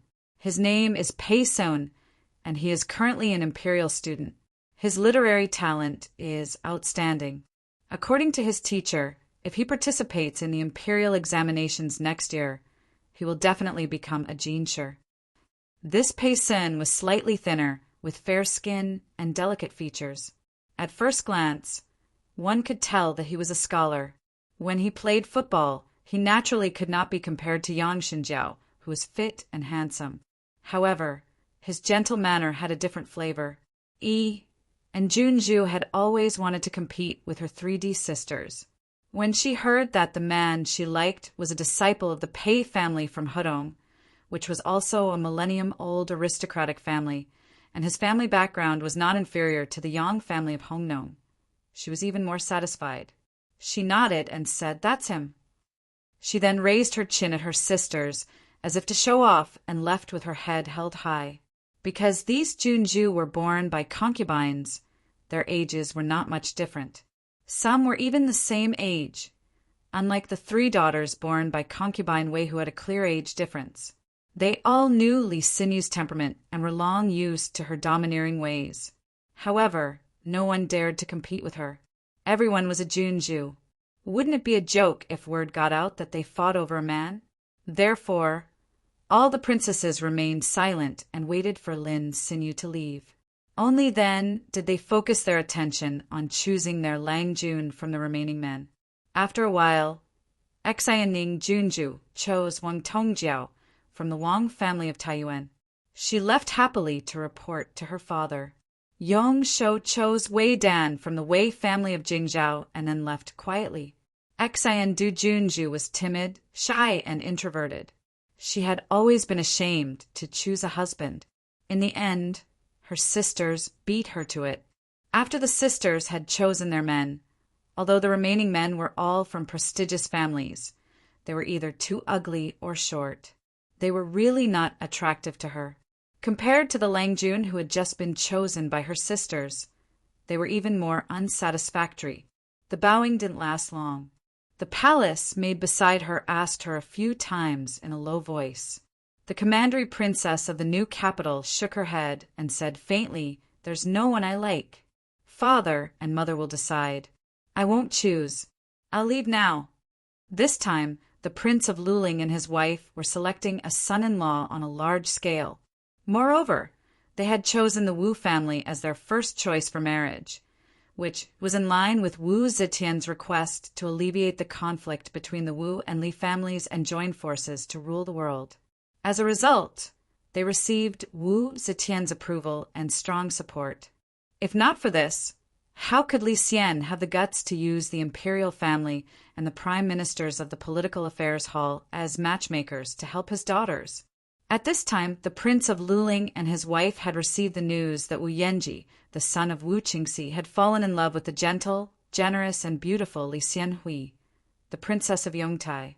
Wu Chongxuan, the son of Wu Sanxi, Prince of Liang, had fallen in love with Li Guer, the Princess of Anil, at first sight. The couple felt relieved, and Concubine Wei was even happier. Just as the husband and wife were feeling happy, the other daughters also came back one after another.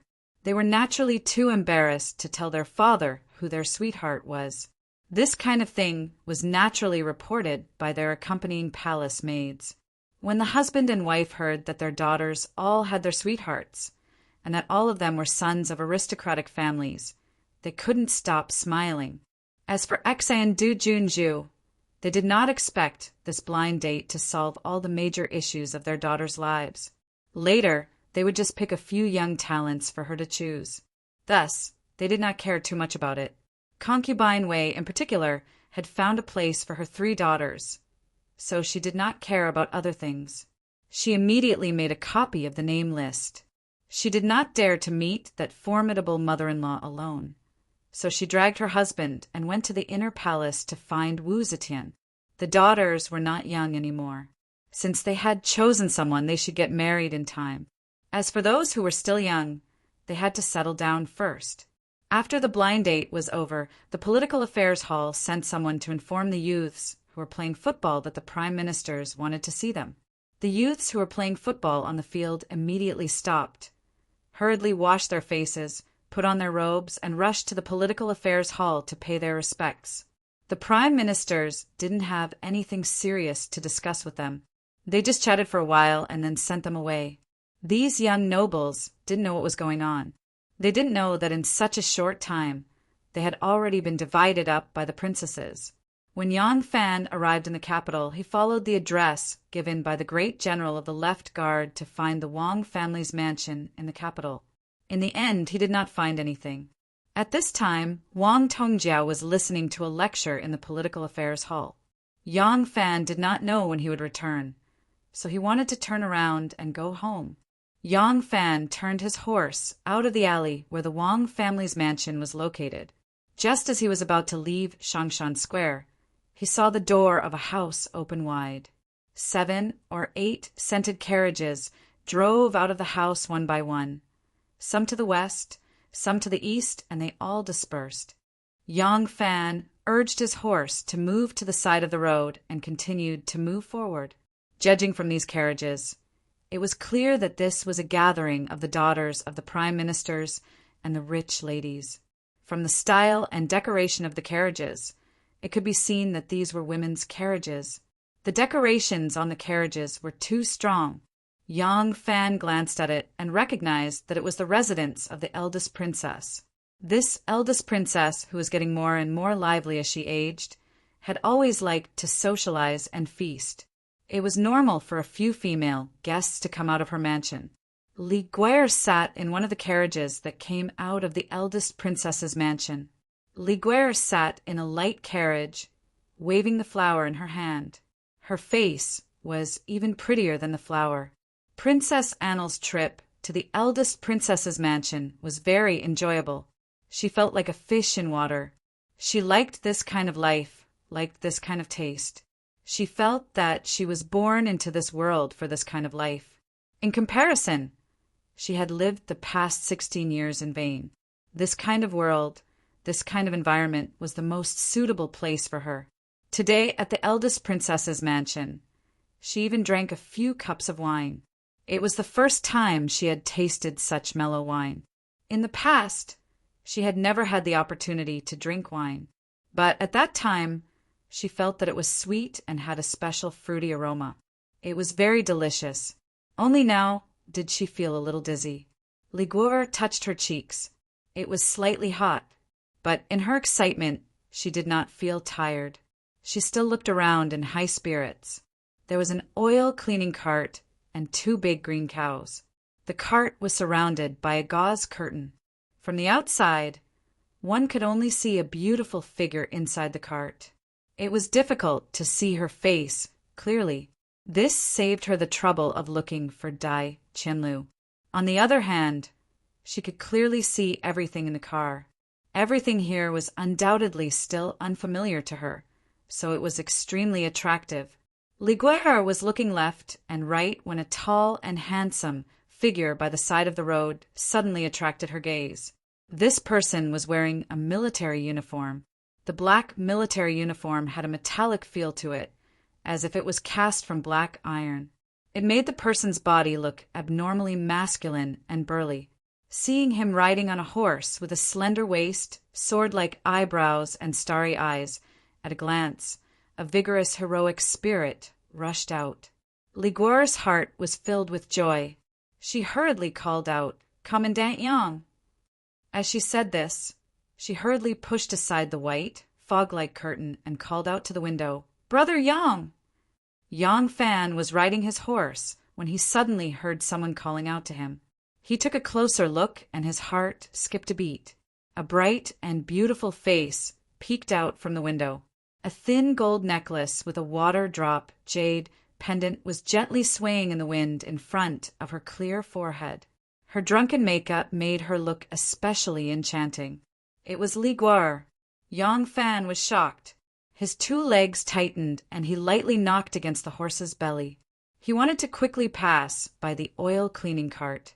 Liguor said that it was a busy street, so he did not hear her clearly.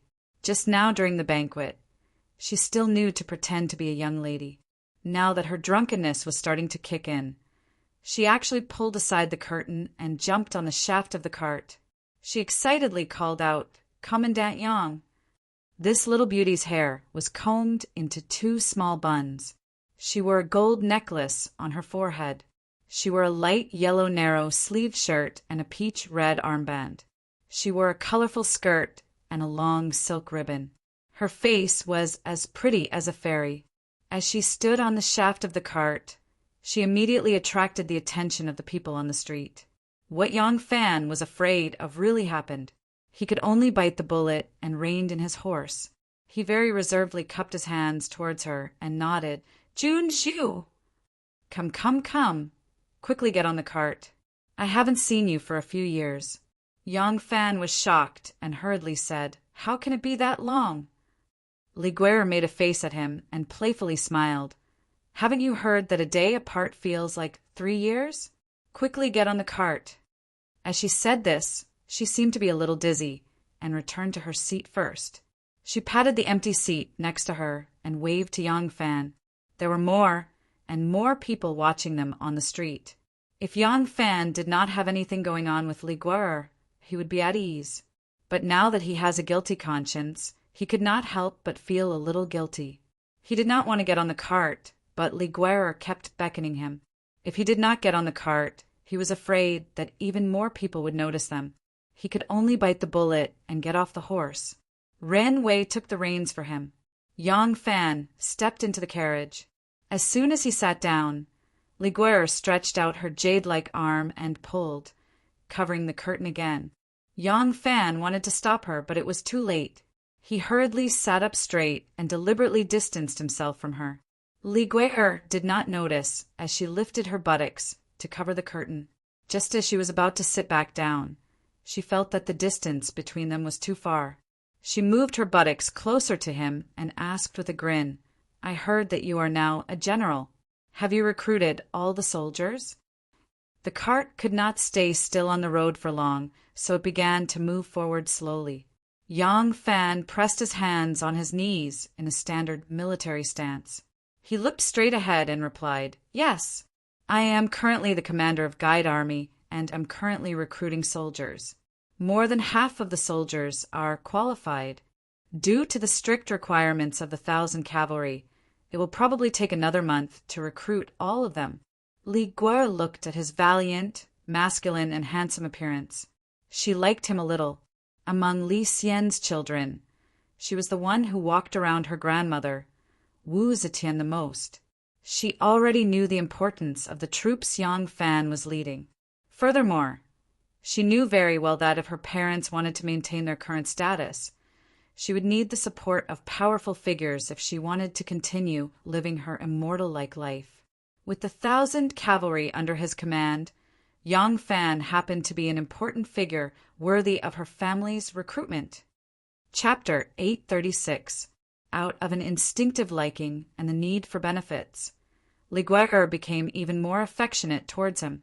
Looking at his cautious appearance, Li Guer giggled and gently held his arm. She whispered softly into his ear, "What are you doing? I'm not a man-eating tiger. Look at you. Where's the vigor that you had when you bullied me?" As Li Guer said this, a hint of spring suddenly rippled across the tip of her brows amidst her blush. Yang Fan's heart tightened. He quickly looked around and cautioned, "Princess, please be careful with your words. If someone overhears this, it'll be very bad for both of us." Guer was tipsy and fearless. She pouted coquettishly. "You're not afraid to do it, but are you afraid to say it?" Yang Fan was speechless. At first, he only thought that she was a beautiful village girl. With his status, it was not a big deal for him to occupy a village girl. Even if this girl had parents and relatives, as long as he finished his business, he could send someone to explain his identity to her family. Wouldn't her family nod their heads in agreement?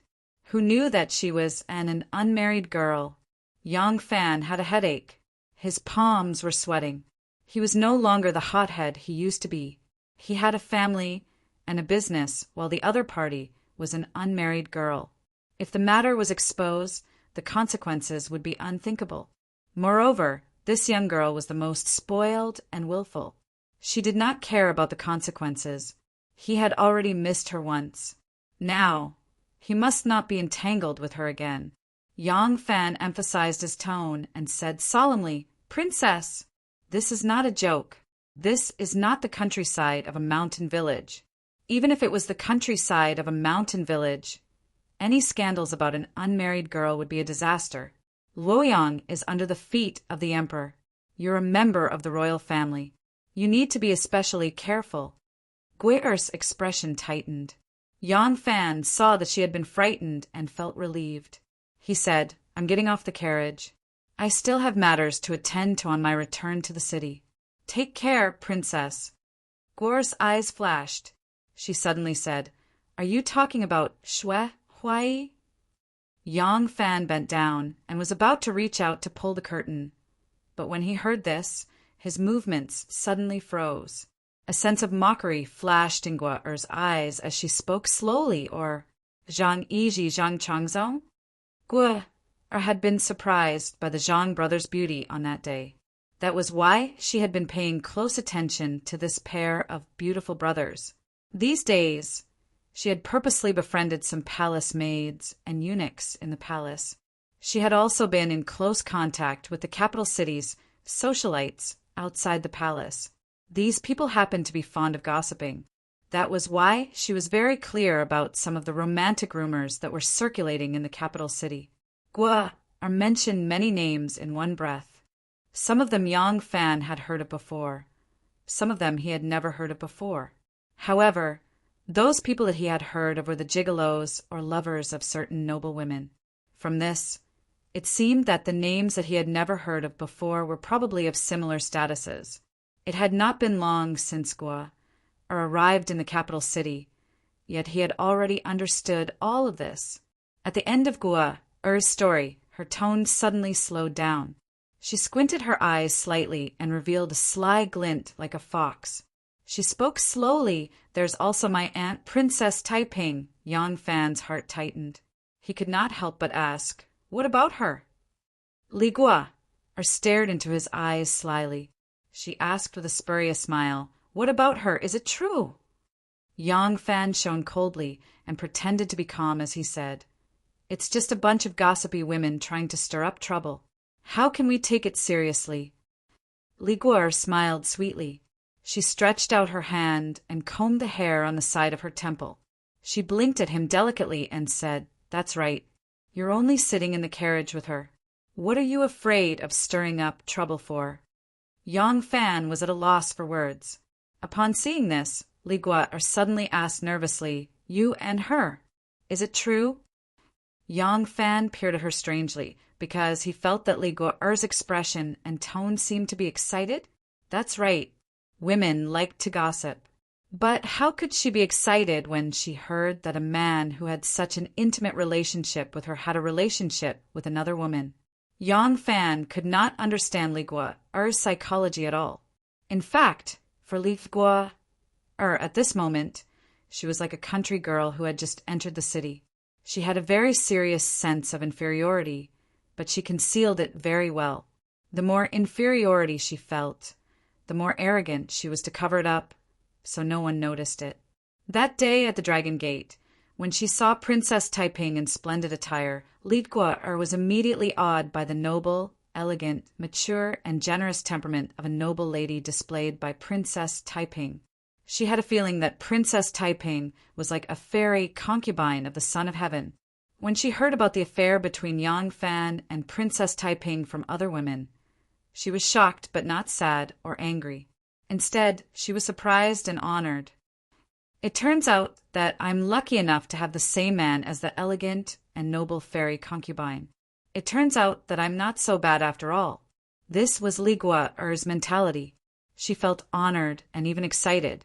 Since she knew that Zhang Changzong and Zhang Yiji were the exclusive property of her most feared grandmother, she avoided them like the plague. But it was not the case for Yang Fan.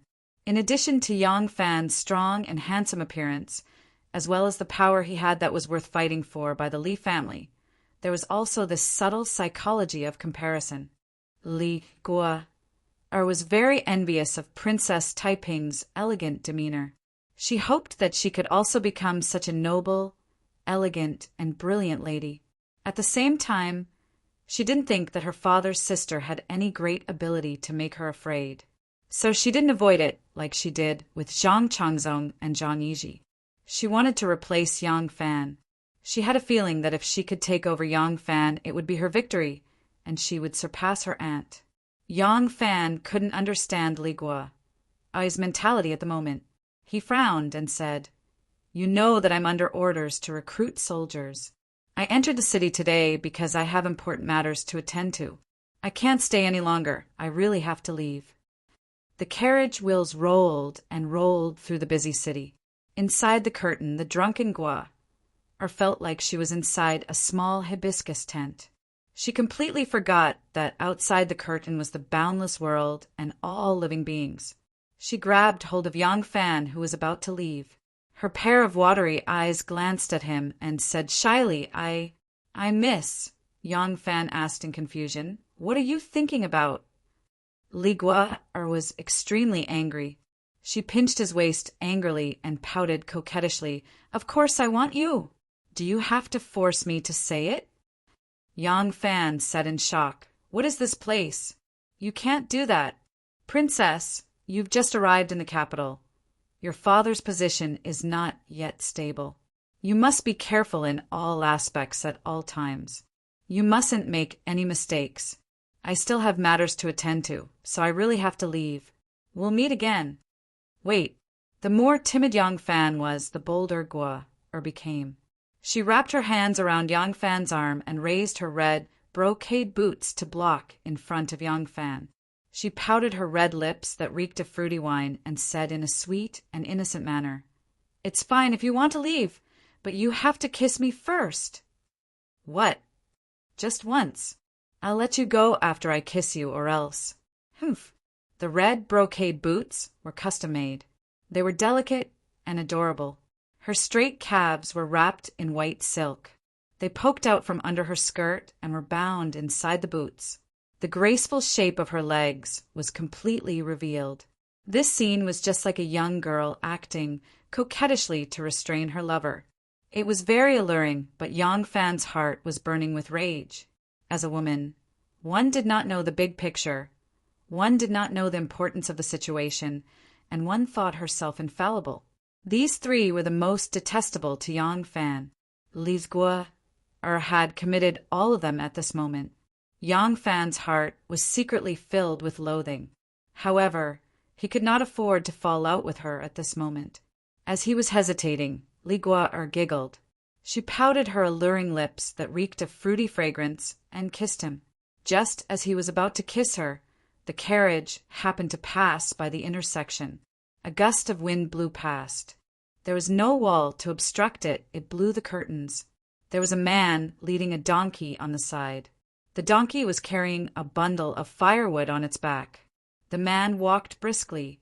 The curtain fluttered and was scraped by the firewood. With a chee-law sound, the veil that surrounded the carriage was immediately torn off. The scene of the two people in the carriage puckered their lips and were about to kiss was exposed to the world. The passers-by on the street were surprised to see such a scene. There was a sudden silence. Then there was an uproar. Yang Fan could not help but turn pale with fright. The man leading the donkey was covered by a curtain. He hurriedly pulled down the curtain and saw that it was a noble's carriage. There was a man and a woman in the carriage. The man was staring at him with a murderous look. He hurriedly shouted, "It's not my fault, it's not my fault, I was just passing by." Yang Fan looked at the man leading the donkey. He seemed to be a little familiar, but for a moment he could not remember where he had seen him. The man leading the donkey was the same dummy who had almost caused Di Renjia, who had just returned to Luoyang, to fall off the donkey's back. At this moment there was a commotion on the street. Yang Fan could not just sit in the carriage. He hurriedly jumped off the carriage and climbed onto the back of the horse. He led a few bodyguards who could not help but laugh and galloped away. At this moment a kind-hearted passerby shouted at Dummy, who was still loudly defending himself. "Dummy, why are you still not running? Are you waiting to pay for it?" Dummy was instantly enlightened. He hurriedly led the donkey and ran. He was also quick-witted. He did not follow the main road, but immediately turned into a square. After a few turns in the alley, he felt that he had shaken off his pursuers. Only then did he stop in his tracks with lingering fear. He looked back and saw that a fine palace dress was still on the donkey's back. This dress was worth a lot of money. He could not help but laugh foolishly again. On the other side of the street, Li Guo was also very embarrassed to be suddenly seen kissing. Unfortunately, the curtain that was covering the carriage had been taken away by the dummy leading the donkey. She could only order her servants to quickly drive the carriage forward and leave this place. The common people saw such a romantic scene. The man was handsome and the woman was charming. Naturally, they were full of praise. The scene of the incident was at the entrance of Shangshan Square. Shangshan Square was filled with the relatives of the rich. Many of the people who came and went here were the descendants of the rich and the servants. One of them recognized Yang Fan and immediately announced his identity. When the common people heard that it was Yang Fan, they could not help but clap their hands and exclaim, "His reputation is well deserved. He is indeed the #1 romantic person in Luoyang." Chapter 837. As a result, everyone became even more curious about the unknown and beautiful girl. Who was this beauty that had the ability to steal a man from the flower of Luoyang? Princess Lingyue. But speaking of which, this little beauty was truly stunning. Presumably, she wasn't any less beautiful than Princess Taiping. The commoners of Luoyang who were keen on this matter began to discuss. Li Guo had just returned to the capital not long ago, so not many people recognized her. Moreover, she usually lived in the palace and didn't have her own mansion. Although she had obtained a title, she didn't have a corresponding ceremonial entourage. She didn't carry a banner when she went out, so others naturally couldn't recognize her.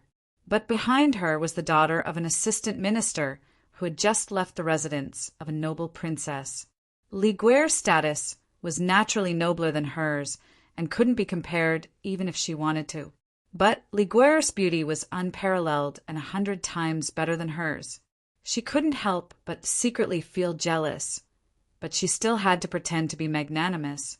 Now that this was a rare opportunity, how could she let it go? This young lady of the assistant minister's family immediately waved her hand to summon her personal servant girl. She covered her face with a circular fan and quietly gave the servant some instructions. Then she retreated back into the carriage and closed the curtains. The servant girl received her master's orders and immediately announced it to everyone. Originally, this matter was fine if passers-by saw it. It was just a handsome man and a beautiful woman kissing in the carriage. Although it was a romantic matter, it wasn't too shocking. Moreover, the common people were very happy to hear about it. But once the assistant minister's daughter revealed Li Guerre's identity, the matter immediately changed. Just the rumor of a young man having an affair with the daughter of the Prince of Luling, who would soon become the crown prince, was already worth spreading. Not to mention that this young man had already married and had a child. This news was even more worth spreading. Moreover, this young man was called Yang Fan, and he had an affair with the princess's aunt, Princess Taiping. Was this news worth spreading? Just thinking about it, one could imagine how many stirring and indecent scenes there were. Was there any justice in not spreading it? As a result, 1 spread to 10, 10 spread to 100, and this news quickly spread. It was not a big deal to spread the news, but the characteristics of rumors were that they were distorted, changed, exaggerated, and expanded. By the time the news spread to the streets and alleys the next day, there were already hundreds of versions. Among them, the most erotic version was the story of Yang Fan, Princess Taiping, and Infanta Anil, a man and 2 women sleeping together. It was as if someone had seen it with their own eyes. The time, place, and how the 3 of them mingled with each other were described vividly. If this was to be written on paper and put into a book, considering the difficulty of copying and engraving, perhaps it would be a little simpler. All they had to do was move their lips and waste some saliva. Naturally, the details would become more and more detailed. Yang Fan, who had gradually faded out of Luoyang's entertainment circle in the past 2 years, suddenly became the #1 warrior in the romantic scene. Countless men condemned his shamelessness with a righteous expression while secretly coveting his luck with women and fantasizing about the charming scene. King Wei had a son named Yanji. Wu Yanji had gone on a blind date yesterday and immediately took a fancy to the gentle, generous, and beautiful Princess Yongtai, Li Xianhui.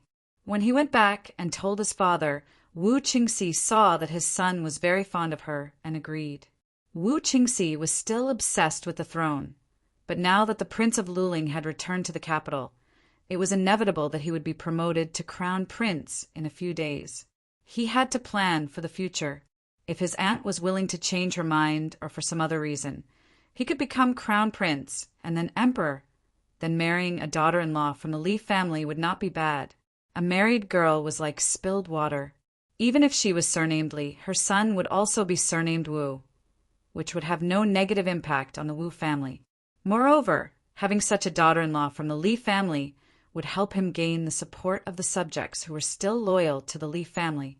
If the world was destined to return to the Li family, then having a daughter-in-law from the Li family would still ensure the Wu family's prosperity. Because of these reasons, coupled with the fact that Wu Qingxi thought highly of and doted on his eldest son, Wu Qingxi agreed as soon as his son suggested it. The next day, he heard about the kiss between Yang Fan and Princess Anil on the street, as well as the countless gossip stories that followed. Yesterday, Wu Qingxi already knew that the Prince of Luling had arranged for 2 daughters to go on blind dates with his and Wu Sanxi's families. His son's blind date was Princess Yongtai, and Prince Liang's son's blind date was this Princess Anil.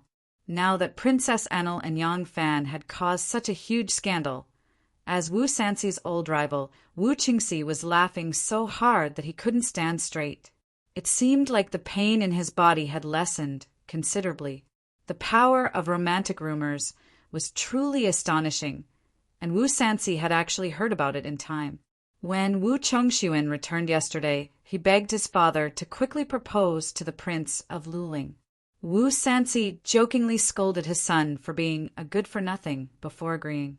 His plan was actually similar to Wu Qingxi's. In the end, he had just told the matchmakers yesterday that the Wu family had agreed to the marriage, and it had already been settled within a few days. Yet today he heard about this scandal. Wu Sanxi was so angry that he smashed 5 antiques and a flower rack. He roared, "How dare they! Old butler, quickly send someone to tell the Prince of Luling that his daughter has been brought up so well that our Wu family really can't afford to have such a good daughter-in-law." No, father. Wu Chongxuan had probably heard the news and was hiding outside, watching his father's movements. As soon as Wu Sanxi said this, Wu Chongxuan let out a cry of grief and threw himself into the room. He hugged his father's thigh and begged with tears streaming down his face, "Father! This son has fallen in love with Anil at first sight, and I will never marry anyone but Anil. I beg Lord Father to help me." Scoundrel! Wu Sanxi raised his leg and kicked Wu Chongxuan. Fortunately, this was his son, his own flesh and blood. Wu Sanxi didn't bear to use too much force and used the fling formula to throw him away, but he wasn't hurt. Unexpectedly, Wu Chongxuan was like a piece of dogskin plaster.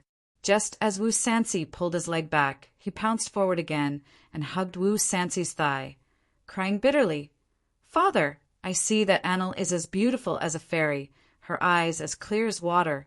She's definitely not a promiscuous woman who doesn't keep her chastity. This matter must be a rumor spread by the neighborhood.